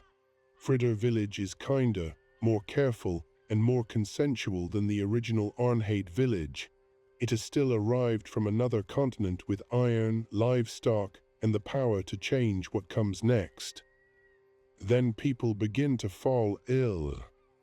The sickness first appears among LNU families who traded near the settlement. Fever follows cough, weakness, and death. The Norse have lived with related illnesses for generations and possess some resistance. The LNU do not. No sword was drawn, no order was given. The visitors still brought something lethal. Hrafnkel and Hild study water, waste, bedding, and patterns of contact. They do not possess a modern understanding of microbes, but practical observation can still reveal that separation and cleanliness reduce spread. The village limits movement, burns contaminated material, and offers food without entering homes. Every response creates another interpretation. Keeping distance may protect people and look like abandonment. Bringing supplies may help and create another point of contact. LNU healers may accept one remedy and reject another.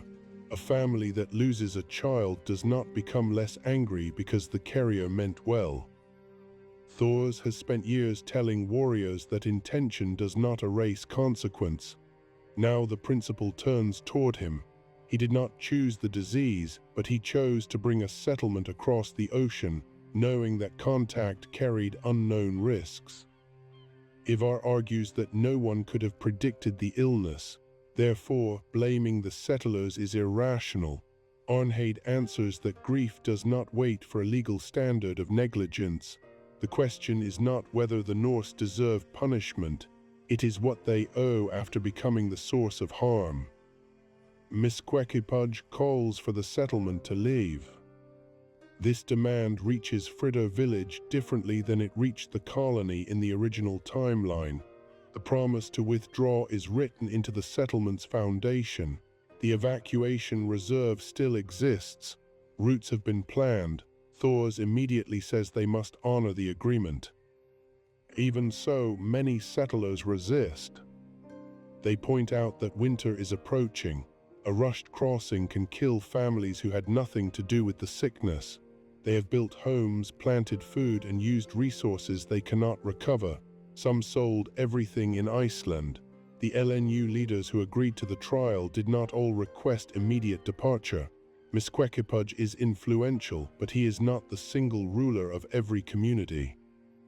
The council faces a question its rules did not anticipate. Whose request activates the promise to leave? One leader, every affected family, a majority, the people closest to Fridder village. A unanimous decision may be impossible, while waiting for perfect agreement allows the settlement to remain by default. Thorfinn proposes departure in stages.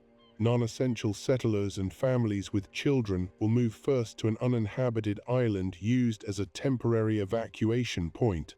The remaining group will dismantle structures, gather the harvest, and leave when weather permits. No new fields will be opened. Misquequipudge believes delay creates the opportunity for excuses. PLMK believes the plan demonstrates good faith. Other LNU leaders divide according to their own losses and relationships. Inside the village, Styac treats the disagreement as proof that Thors and Thorfinn surrendered authority to outsiders. He says the LNU used the settlement's honesty against it. If the Norse had arrived with a fortress, no one would be ordering them into the sea. Ivar does not like the language. He wanted a means of defense, not conquest, but he shares the fear beneath it. The evacuation route contains vulnerable ships. If attackers come while homes are being dismantled, the settlers will be divided and exposed. The sealed sword becomes the center of the argument. The conditions created in Iceland have not been met. No agreed attack is occurring, and evacuation remains possible. The council refuses to release it. Styac says the decision proves the council cannot respond until after people are dead. He breaks the seal in secret. Ivar is furious when he discovers what his brother has done. Styac argues that rules exist to protect life and lose authority when they prevent protection. He gives the sword to Ivar, expecting gratitude.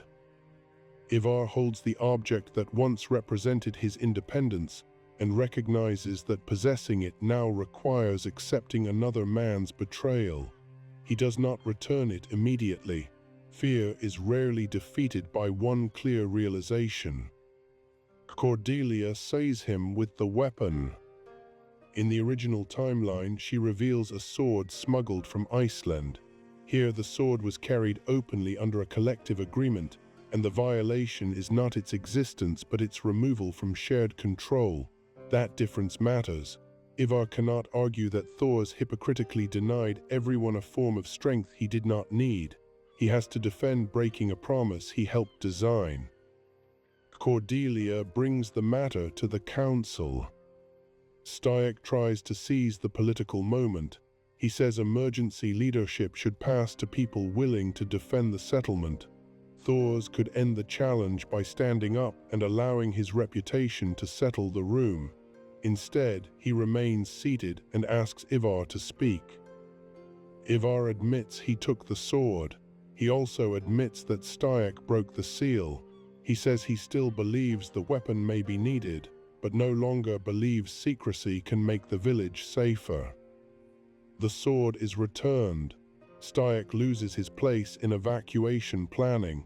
He interprets the decision as humiliation and begins speaking privately with settlers who want to remain. Outside the village, a LNU raiding leader named Gajoki learns about the iron weapon. He is not acting on behalf of every LNU family or under Misquequipudge's command. He sees an opportunity to gain an advantage over rivals. If the Norse are leaving, their most powerful objects should not leave with them. This is another reason the conflict cannot be reduced to two united sides. The Norse have Thors, Styrk, Ivar, Arnheid and families who want different outcomes. The LNU have PLMK, Misquequipudge, Gajaki, Niska and leaders divided over timing. Ethnic labels simplify the map and obscure the decisions actually producing danger. Gajaki's group observes the evacuation. Styrk sees scouts and reports an approaching army. The rumor moves through Fridder village faster than correction. Families already preparing boats hear that the LNU plan to kill them during withdrawal. Thorfinn, Bagais and Niska travel to meet local leaders and confirm the safe route. Thors remains with the village because Gudrid is late in pregnancy and because his presence calms the settlers. Hild moves between the groups, tracking signs without being seen. Misquequipudge promises that his people will not attack the ships. He cannot promise what Gajaki will do. Thorfinn realizes the limitation mirrors his own. He cannot guarantee Styrk's behavior simply because both men crossed on the same vessel. They agree to joint watchers along the route. A Norse and LNU observer will travel together, reducing the chance that one frightened report becomes accepted fact. The agreement is sensible. It arrives minutes too late. Gajaki raids an outlying storehouse where iron tools are being gathered. A settler reaches for an axe. An arrow kills him. Another settler escapes toward the village, shouting that the attack has begun. Styrk takes the returned sword before the council can assemble. This time Ivar tries to stop him. Styrk says Ivar has spent his life wanting the strength to resist men like Halfdan and now lacks the courage to use it. The insult works because it touches an old wound. Ivar follows. Thors moves toward the storehouse with Einar, Hrafnkel, Cordelia and several settlers. He orders everyone to carry shields and ropes rather than edged weapons. Styrk's group ignores him and approaches through the trees. Gajaki finds iron axes and begins withdrawing. His objective is theft, not extermination. Styrk sees armed men leaving with village property and attacks. The first sword strike turns a raid into a battle. Thors enters between them. He takes the blade from Styrk, throws it beyond both groups, and knocks aside a spear aimed at Ivar.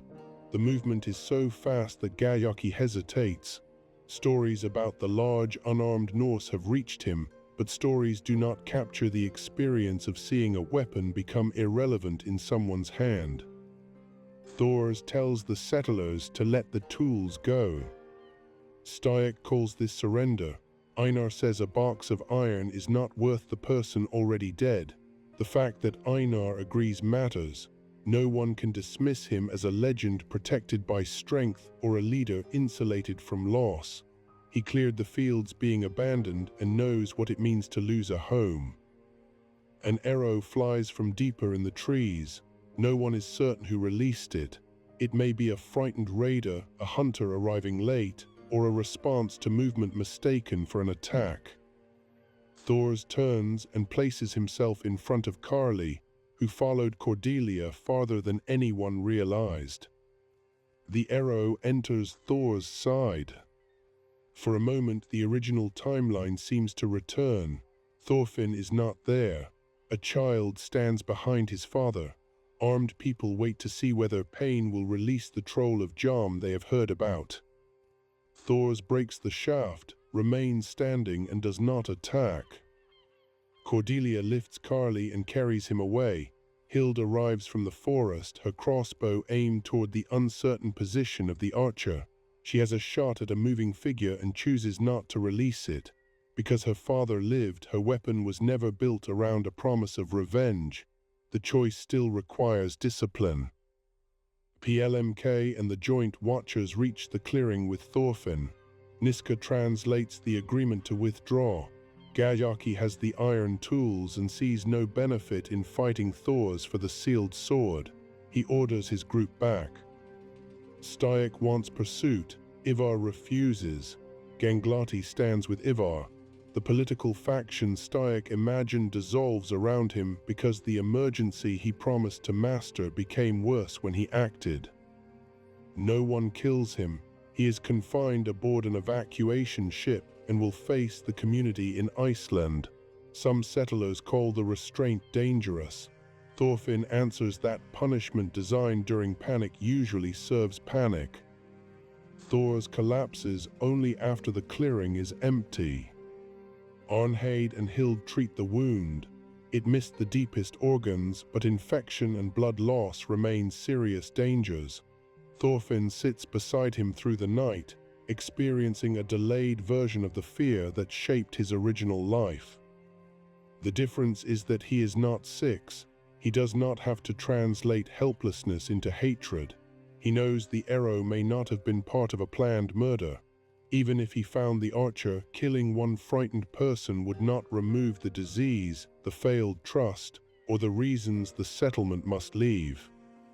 Thors wakes and asks whether Karli is safe. Thorfinn says yes. Thors asks whether the ships are moving. Thorfinn says yes again. The evacuation continues. Gudrid gives birth at the temporary island while families arrive. The child is a boy named Snorri. In the historical sagas, Snorri Thorfinnsson is remembered as the first European child known to have been born in North America. In this alternate story, his birth occurs while his grandfather lies wounded, and the settlement his family built is being dismantled. Thorfinn carries Snorri to Thors when the older man is strong enough to sit. 3 generations meet in a country none of them will own. Thors apologizes for failing to preserve the village. Thorfinn tells him that leaving is part of preserving what the village meant. If they remain through force, Fridr becomes only a pleasant name attached to another conquest. This is the moment Thors knows his son has gone farther. Thors taught that a true warrior needs no sword. Thorfinn has learned that a peaceful community needs more than a true warrior. It needs agreements, reserves, translators, shared authority, and the willingness to give up work everyone loves before love turns into entitlement. Einar and Arnheid oversee the final harvest. They do not try to carry every grain. Einar leaves wheat seed with PLMK and explains how to prepare the soil. Arnheid gives Niska medical supplies and the knowledge she gathered in Greece, while warning that unfamiliar remedies must be tested carefully. Hrafnkel and Hild leave designs for pumps that can be built from local materials. They do not require LNU families to depend on imported parts. Hild takes apart the mechanisms with PLMK, allowing him to rebuild them rather than merely watch. The sealed sword creates a final disagreement. Ivar believes taking it back proves the Norse have learned nothing. Leaving it may create conflict among LNU groups. Destroying it wastes valuable iron that can become tools. Thors proposes melting it down. The forge turns the blade into several smaller working edges. A symbol of emergency power becomes ordinary material. Gajaki already took axes, so the transformation cannot remove every weapon from the future. It prevents this particular sword from gathering another story around itself. Misquequipuj visits before the final departure. He does not call the settlement harmless. People died, disease entered communities, the forest and fields changed. The fact that the Norse leave voluntarily does not erase the damage. Thors agrees. He asks whether anything good can remain without becoming an excuse for the harm. Misquequipuj looks toward PLMK, the wheat, the tools, and Niska speaking with bug eyes. He says good and harm do not wait in separate places.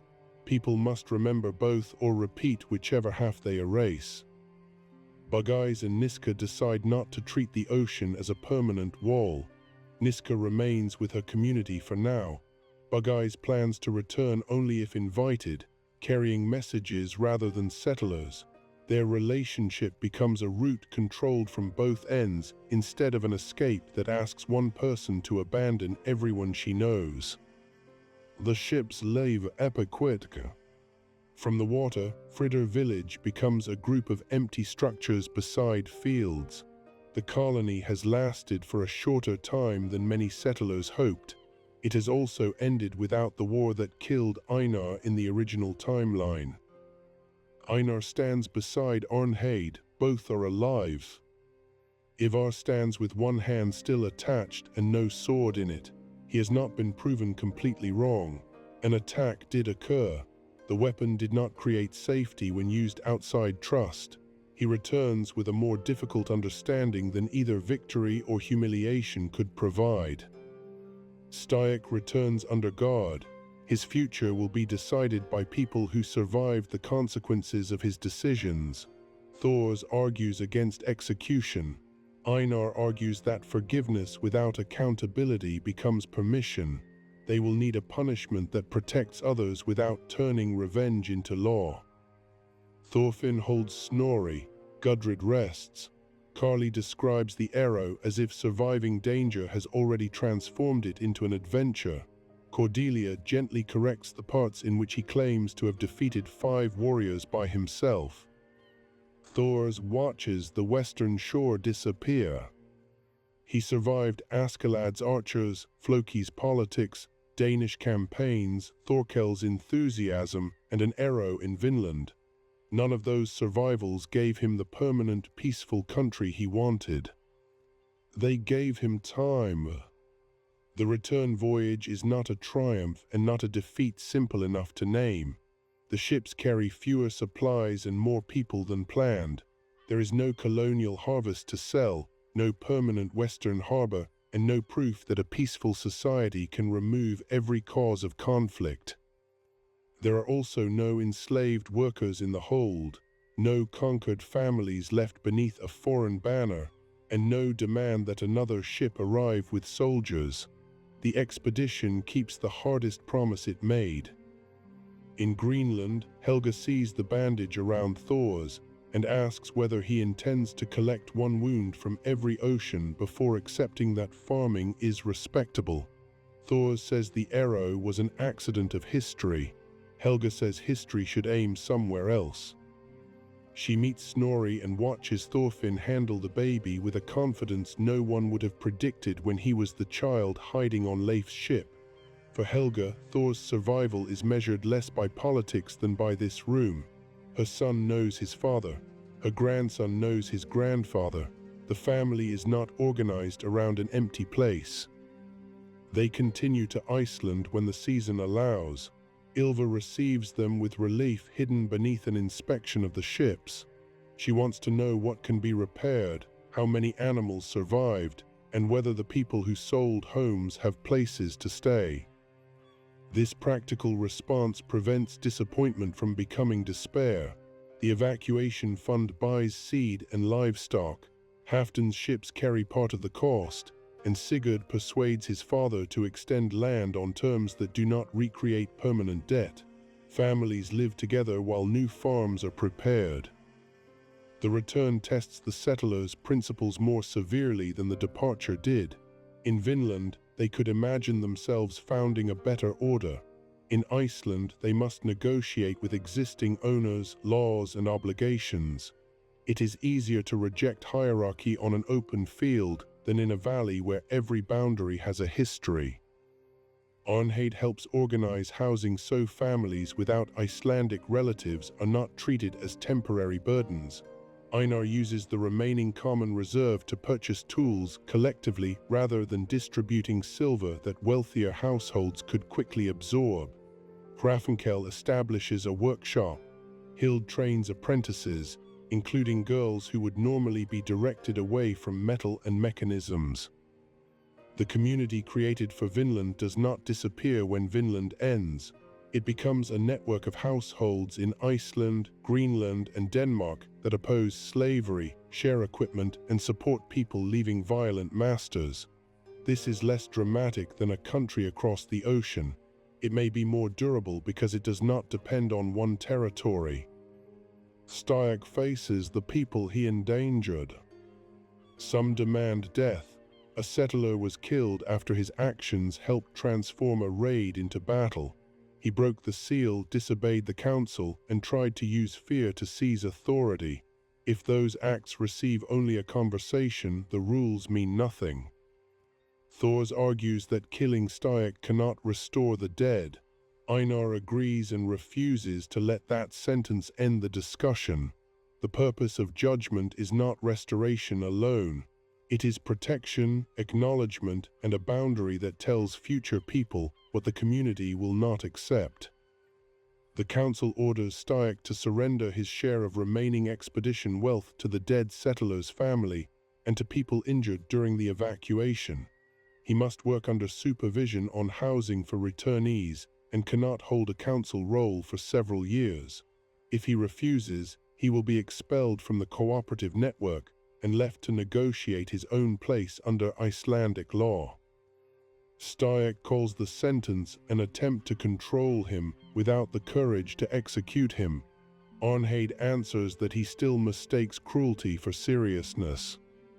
He accepts, partly because Ivar refuses to follow him into exile.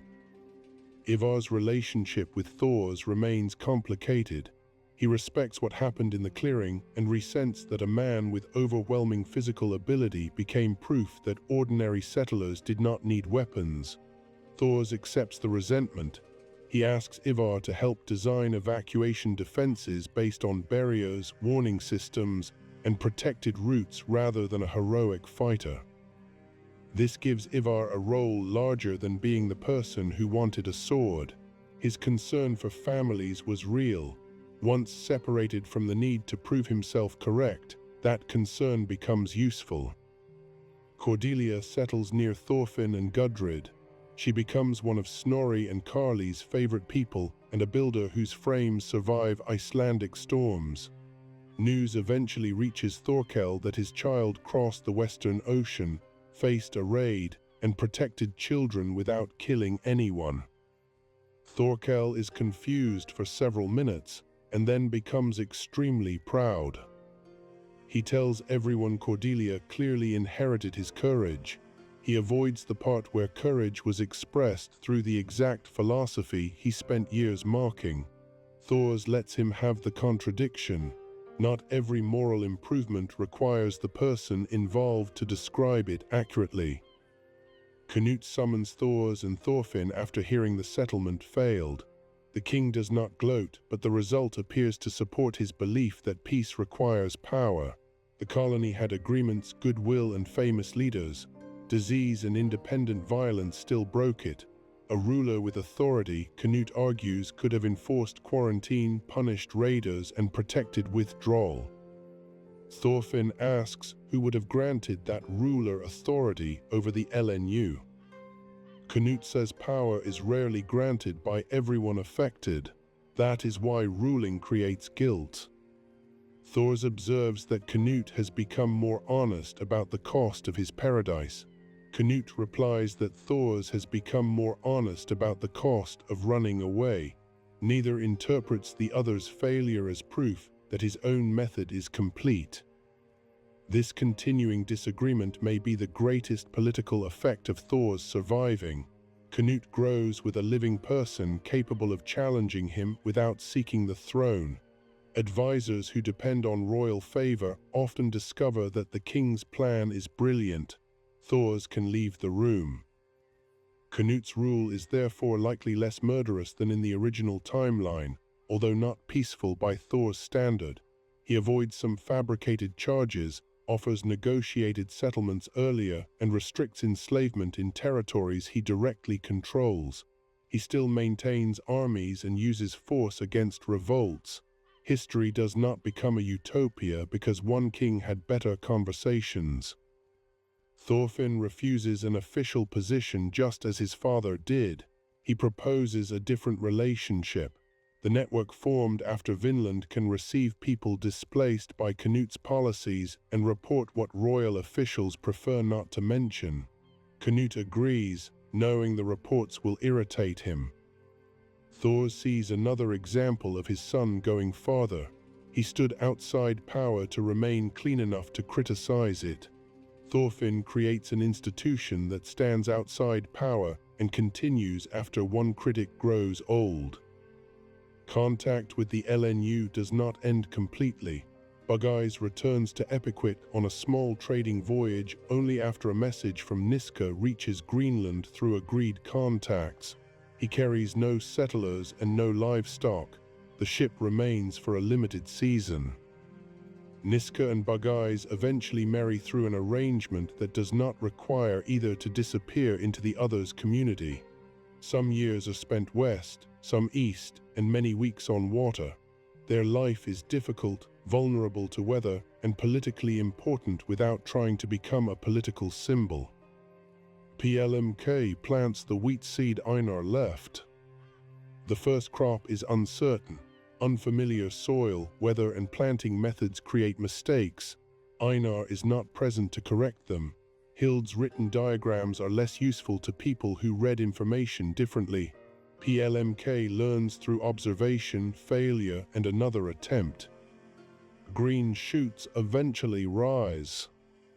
The wheat does not prove the settlement was justified. A useful gift cannot purchase forgiveness for disease.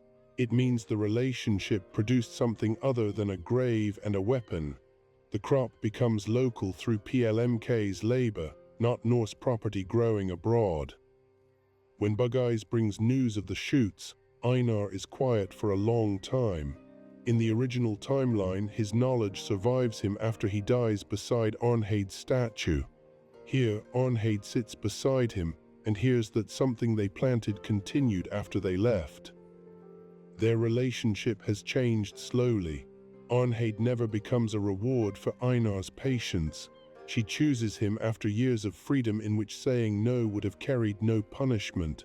They build a household, although both remain connected to the wider cooperative rather than withdrawing into a private farm. Einar teaches children to work soil and tells them that farming is not automatically peaceful. A field can feed a family, enrich a master, support an army, or become the excuse for a war. The tool does not decide the relationship around it. Hild and Hrafnkel transform the failed expedition into practical knowledge. They improve water systems, ship storage, and portable shelters. Hild develops warning devices that allow isolated farms to signal danger without requiring a permanent warrior class. Some inventions are used for purposes she dislikes. Once knowledge leaves the workshop, control becomes limited. This forces her to confront the same question Misquequipudge asked Thors. Can a maker be responsible for what later generations do with a path or a tool? Hild concludes that responsibility continues, but authority does not. She can warn, design safeguards, and refuse certain work. She cannot own every future choice. Thors returns to farming. At first, people continue traveling to ask the Troll of Jom to settle disputes. He begins directing them to the local council, unless immediate harm is occurring. The decision frustrates people who want the speed of a wise man's answer. Thors explains that a community unable to disagree without him is only waiting for his funeral to become a crisis. His strength fades gradually. The arrow wound aches in cold weather. An old shoulder injury makes certain movements slower. Thorkel reacts to each sign of age as if personally betrayed by time. Thors does not. As a young warrior, he believed death in battle was the measure of a life. After desertion, he spent years prepared to die protecting his family. Survival teaches him something he could not have learned during a noble final moment. Living for other people includes allowing them to care for you when strength no longer makes care one-sided. Thorfinn takes over more of the farm. Gudrid continues traveling when roots and family life permit. Carly grows up hearing the Pharaoh story, but in his version the important moment is not that arrows killed a hero. It is that a mercenary lowered them. Snorri grows without being told that Vinland belongs to him because he was born there.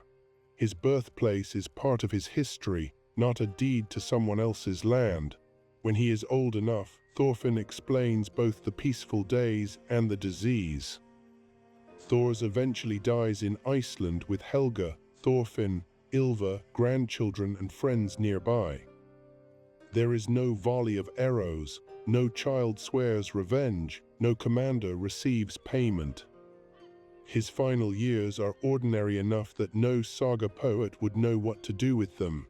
He works when able, advises when asked, apologizes when wrong, and watches people he once protected make decisions he cannot control. Before the end, Thorfinn asks whether he regrets leaving Fridar village. Thors says he regrets the people harmed by their arrival. He regrets that good intention made them too confident. He does not regret keeping the promise to leave. Thorfinn asks whether Vinland still exists. Thors says the land exists, the perfect country never did. Then he reminds his son that an impossible ideal can still change the direction of a real decision. A person walking toward the horizon may never reach it. He can still avoid walking backward. Thors is buried without a sword. So is this really what would happen if Thors survived?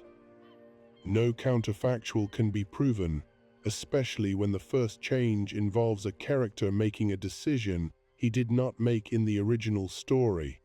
But some consequences are much more likely than others, and separating them helps us understand what Thors actually means to Vinland Saga. The most certain change is Thorfinn's childhood. If Thors remains alive and is able to send him home, Thorfinn has no reason to join Askeladd's band. Revenge is not an automatic personality trait hidden inside the boy. It is a response to witnessing his father's murder, misunderstanding the sacrifice, and remaining near the killer. Remove the murder, and the 11-year cycle of missions and duels disappears. That means Thorfinn does not become one of the deadliest young fighters in Europe through battlefield experience. Training with Thors could make him technically excellent, perhaps even better in control and defense. It would not give him the same instinct produced by thousands of moments in which hesitation meant death.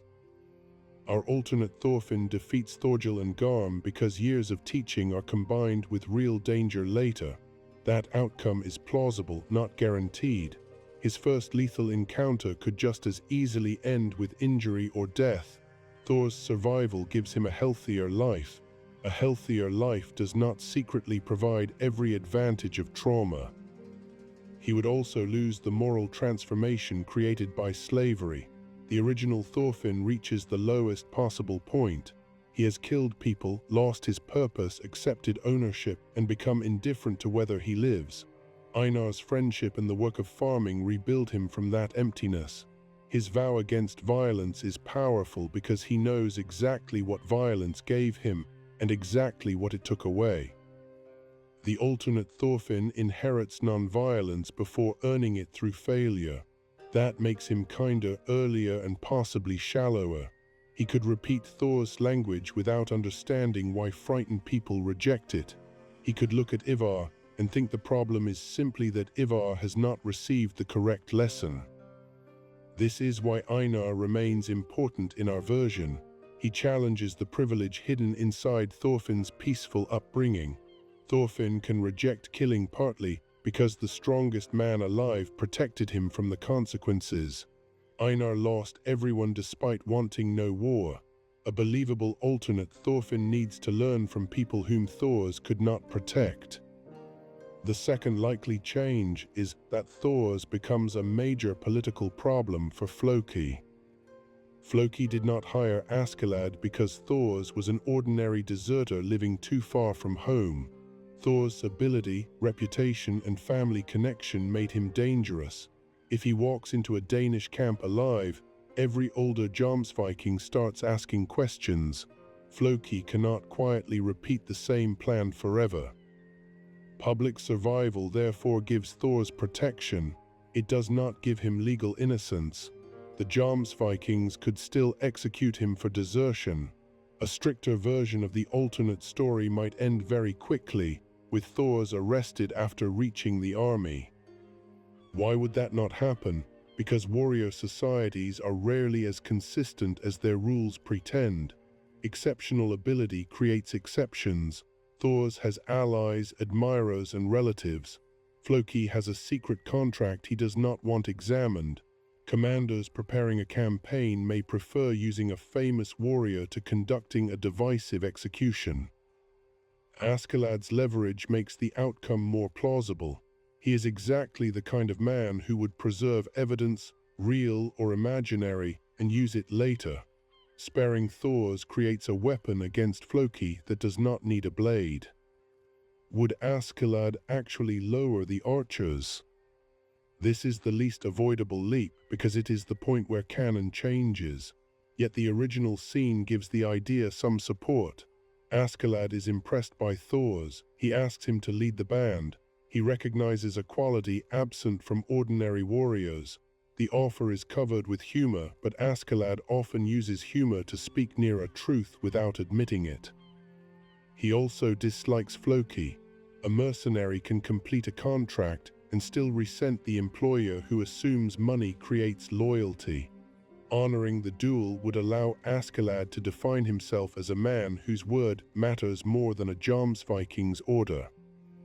The argument against it is stronger in practical terms.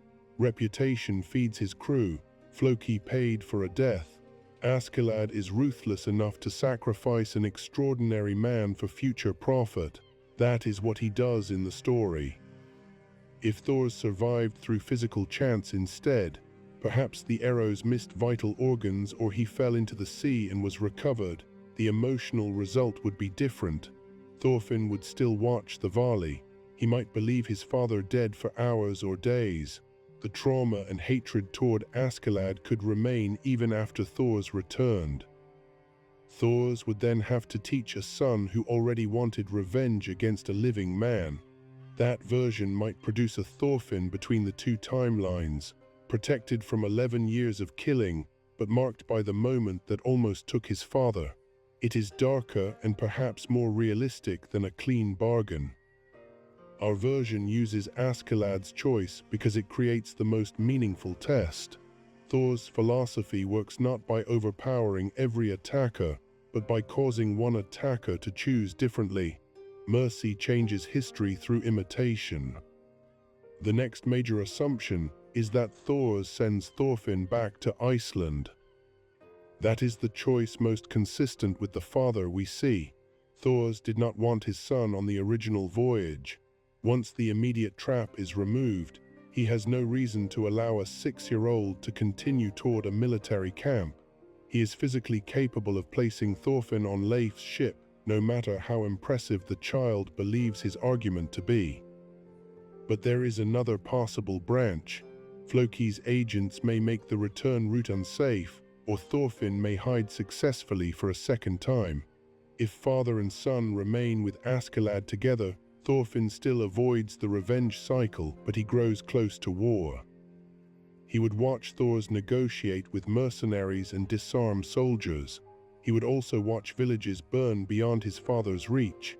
The contradiction might make him question nonviolence earlier. A child sees outcomes more easily than invisible alternatives.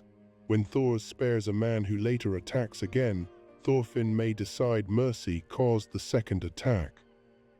Askeladd would exploit that uncertainty. He could teach Thorfinn that the world survives through anticipating betrayal, while Thors teaches that assuming betrayal creates it. The boy would grow between two fathers from the beginning, rather than receiving Askeladd only after losing Thors. That Thorfinn might become more politically intelligent than the one in our main timeline, and more cynical. He could learn to manipulate without learning to hate. He might eventually believe that killing is unnecessary only because clever people can make others perform the dirty work. Thors would then face a parental problem no duel can solve. Protecting Thorfinn from physical injury is easier than protecting his idea of humanity while exposing him daily to an invading army. Every compromise would become a lesson, whether Thors intended to teach it or not. The most optimistic outcome is a son who combines Thor's restraint and Askeladd's perception years earlier. The darkest outcome is a young strategist who uses peaceful language while controlling everyone around him. Canut's future shows how easily compassion can become a justification for power. Sending Thorfinn home therefore does more than keep him alive. It gives the philosophy time to grow in ordinary life. Farming, family, weather, and work prevent every moral question from becoming a battlefield puzzle. If Thors survives but raises his son inside war, part of the original tragedy survives with him. Askeladd's long-term future is harder to change. Even without Thorfinn beside him, his deepest loyalty remains Wales. King Sweyn can still discover and exploit it. Canute still offers the possibility of a ruler who protects Welsh independence. Askeladd is still willing to turn his own death into a final strategy. That makes his sacrifice in York one of the events most likely to reappear. The route may differ. The audience may include Thors. Ragnar may live longer. But once Sweyn forces a choice between Wales and Canute, Askeladd's character points toward an extreme solution. Could Thor save him? Physically, almost certainly. Politically, saving him may destroy the outcome Askeladd chose. If Thors prevents Canute from killing the king's assassin, Canute looks complicit or weak. Askeladd survives inside a hall filled with witnesses who demand execution. Wales remains threatened. Thor's real intervention would need to happen earlier. He could persuade Canute to flee, expose Sweyn's plan, or build enough support that assassination becomes unnecessary. None offers certainty. Political traps exist precisely because every available choice carries damage. Canute is the character most sensitive to timing. His original awakening depends on Ragnar's murder, Willibald's argument about love, the collapse of Askeladd's band, and Thorkel's approach. Change any part and the timid prince may develop more slowly or die before developing at all. We allowed Ragnar to die protecting Canute because battle makes that plausible, and because the prince still needs a moment that destroys dependency. Another timeline could keep Ragnar alive. In that case, Canute may remain sheltered, Sweyn may successfully remove him, and the North Sea Empire develops under someone else.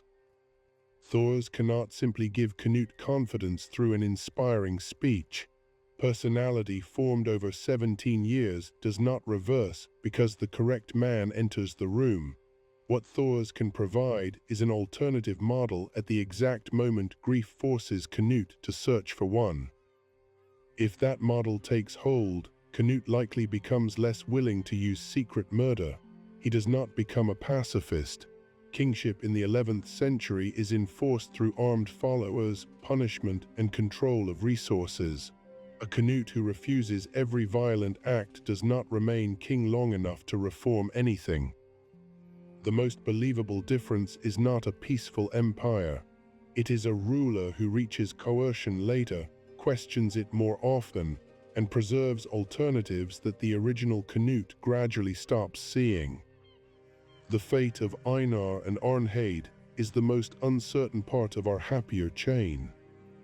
Without Thorfinn being sold to Ketil, Einar clears the forest alone.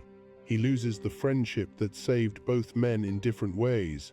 When Gardar arrives, there is no Thorfinn to fight Snake. Arnheid's escape likely fails in much the same way, and Ketil may still beat her after returning from court. Thors and Thorfinn reaching the farm as negotiators creates a believable route for the characters to meet, but it is still a coincidence built from several assumptions. Canute must request negotiation, Thors must accept, the timing must overlap with Gardar's escape. If any step changes, the result may be crueler than canon for Einar. Arnheid dies.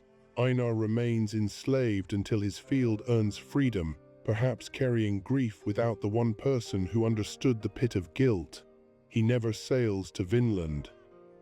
This is a useful reminder that saving the protagonist does not save everyone the protagonist later encounters. The original Thorfinn's suffering creates compassion and relationships that preserve other lives. Remove the suffering and those rescues may disappear. Hild's survival is more directly connected. Thorfinn personally killed Hrafnkel during Askeladd's raid. If Thorfinn is in Iceland, he cannot commit that act. Another raider might, the village might still fall, but the precise speed and skill that allowed the original attack to reach Hrafnkel are absent. Hild has a genuine chance to grow as the inventor her father encouraged. That change removes one of the most beautiful acts of forgiveness in the original story. Hild no longer needs to release Thorfinn from her sentence. This is obviously better for Hild and her father. It also means alternate Thorfinn never receives proof that sustained atonement can change the relationship between victim and offender.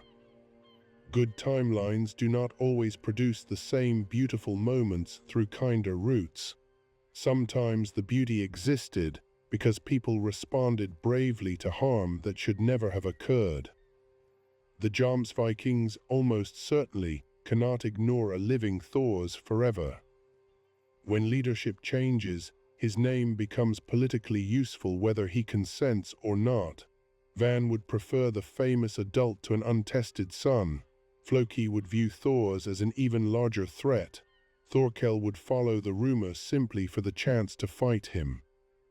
Thors accepting command only to dissolve the order fits his beliefs and foreshadows what Thorfinn does in canon. The difficult part is whether the warriors obey. Institutions are not spells ended by one sentence. They contain salaries, land, dependents, rival factions, and people who benefit from continuation. That is why our version distributes the treasury and ends contracts rather than having everyone throw helmets into the air and become cheerful farmers. Some former Jomsvikings would become mercenaries elsewhere. Some would raid independently. Dissolution reduces organized power without removing the culture that produced it. Canut's support is crucial. Without a king willing to recognize the end and prevent another commander from seizing Jomsborg, Thor's order may begin the civil war it was meant to avoid. The alternate Canute and alternate Thors make each other's successes possible while disagreeing about almost everything. Then there is Vinland. Thor's survival improves preparation. He has experience leading, refusing provocation, and understanding the danger of warrior pride. Thorfinn grows with the project rather than discovering it after slavery. Arnheid, Einar, Hild, and Hrafnkel contribute knowledge that the original colony lacked. The withdrawal promise can be funded and defined before arrival. None of this produces immunity to disease. The epidemic is the event least impressed by heroic survival. Thors cannot intimidate it. Hild can improve sanitation, but she cannot give an isolated population centuries of resistance. The settlers may reduce transmission by limiting contact and still cause deaths before anyone understands what is happening. Once disease appears, Misquequepud's fear is not paranoia. A peaceful group has already transformed the future without drawing a sword. More ships could produce devastation even if every captain quotes Thors. The most likely improvement is earlier withdrawal. Thors has less personal attachment to proving the settlement can succeed than Thorfinn did in canon. The alternate expedition has an evacuation reserve and an explicit trial agreement. Arnheid is alive, so Einar does not experience departure as abandoning her memorial. Ivar's weapon is governed publicly rather than hidden from the beginning. Those changes do not guarantee peace. Stayek still has ambition. Gajoki still wants iron. Families still fear attack, but they create more time between fear and irreversible violence. That time is what Thor's survival contributes throughout the alternate story. At the Faroes, Askeladd has a few seconds to lower the bows. In the English village, the mercenaries have another option before killing witnesses. At Ketil's farm, a club is stopped before Arnheid's injuries become fatal. At Jomsborg, command is used to end an institution before revenge chooses its next leader. In Vinland, preparation allows people to leave before deaths become arguments for more deaths. Thors does not create a world without tragedy. He creates space in which someone can choose a different response. The people most clearly saved are Thorfinn, Hrafnkel, Hild, Arnheid, Einar, many residents of the English winter village, Ketil's farm workers and settlers who avoid the final Vinland War. The people who still die include Ragnar, Bjorn, Askeladd, Gardar, King Sweyn, victims of the wider invasion, and LNU people struck by disease. The wider historical world also limits how far the change can spread. Sweyn's invasion is driven by royal ambition, wealth, English political weakness, and armies far larger than one household. If Thors refuses service completely, another warrior fills the line. If Canute becomes gentler, rival claimants still exist and local commanders still pursue their own interests. England does not avoid conquest merely because one famous Jomsviking survives an ambush. The same is true of slavery. Saving Einar and Arnheid removes two people from ownership. It does not empty the markets or change every law. A royal ban announced faster than it can be enforced might drive the trade into less visible places. Lasting change would require economic alternatives for landowners, protection for escapees, and generations of pressure against families whose wealth depends on captivity. Even the dissolution of the Jomsvikings redistributes violence rather than deleting it. Former members may join Canute, serve another lord, guard merchants, or become independent raiders. Thors can dismantle the fortress and end the contracts. He cannot remove the skills, memories, and expectations inside thousands of men. This makes individual survival neither trivial nor magical. Large systems continue, but they continue through individual decisions. Every guard who refuses an illegal order, farmer who shelters an escapee, or commander who accepts surrender changes the number of people living beneath the system. Thors cannot save the entire century. He can make the century different for everyone reached by the extra time his survival creates. Thors' survival changes the center of the story more than the age around it. And Thors himself would change. Dying in the Faroe Islands preserves him as the perfect father whose final lesson Thorfinn spends a lifetime decoding. Living forces him to make mistakes after delivering the lesson. He must compromise with Canute, depend on Askeladd's blackmail, accept a controlled sword on the expedition, and admit that fleeing west carried danger to people already there. A living Thors is less perfect and more useful. Thorfinn can disagree with him, Helga can be angry with him, Ylva can point out when moral seriousness leaves ordinary work to someone else, Einar can expose the privilege inside his refusal of weapons, Misquequipudge can show that peaceful intention is not the same as harmless presence. Most importantly, Thorfinn does not have to turn his father into a memory too sacred to question. He can love him as a person. That changes the meaning of becoming a true warrior. In the original story, Thorfinn spends years trying to reach the moral height represented by his father's death. In this timeline, he grows beside Thors, sees the limits of the ideal, and builds structures that do not depend on one extraordinary man. Thors teaches him not to kill an enemy. Einar teaches him to ask who owns the field. Arnheid teaches him that freedom must include the ability to refuse the future other people want for you. Hild teaches him to design for what happens after the designer leaves. Gudrid teaches him that family is shared work rather than authority. Canute teaches him that power cannot be ignored merely because you refuse to possess it. Misquequipudge teaches him that leaving can be an act of responsibility rather than defeat. Askeladd, through one unexpected act of mercy and one final act of sacrifice, teaches him that a person's choice can be larger than the role everyone expects him to play. So if Thor survived, Thorfinn would probably never become the broken child soldier we know. He would not need to crawl out of the same pit, carry the same dead, or seek forgiveness for the same crimes. His journey might be less dramatic, but it would not be meaningless. He would face a different challenge, learning to become good without first becoming terrible. Canute would have a living limit on his ambition. The Jomsvikings would confront their end through the man who first escaped them. Hild might build instead of hunt. Arnheid might speak for herself in the country once named after her memory. Einar might watch his own wheat grow. Gudrid and Thorfinn might raise children who know Thors as a grandfather instead of a legend. Vinland would still resist becoming paradise. That may be the most honest answer.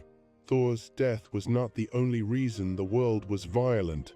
Saving him does not remove colonization, disease, greed, fear, kingship, or the human desire to protect something by controlling it. It changes who is present when those forces arrive. And sometimes presence is enough to change the next decision. On the original ship in the Faroes, Thors tells Askeladd that a true warrior needs no sword and dies before he can show Thorfinn what decades of living by that sentence would look like. In this alternate story, Askeladd lowers his hand. The arrows do not fly. Thorfinn goes home angry instead of following a killer. Years later, a sword is melted into tools. A settlement is abandoned before pride turns it into a battlefield, and wheat grows in soil no Norse family owns. Thors does not conquer England or rule Jomsborg. He does not make Vinland peaceful through strength. He survives long enough to discover that his greatest lesson was incomplete, and long enough for his son to complete it. A true warrior may not need a sword, but a peaceful world needs more than a warrior. It needs people willing to lower the bow before the arrow flies, to release a claim before it becomes a war, and to plant something they may never own or see grow. That is what would most likely change if Thors survived.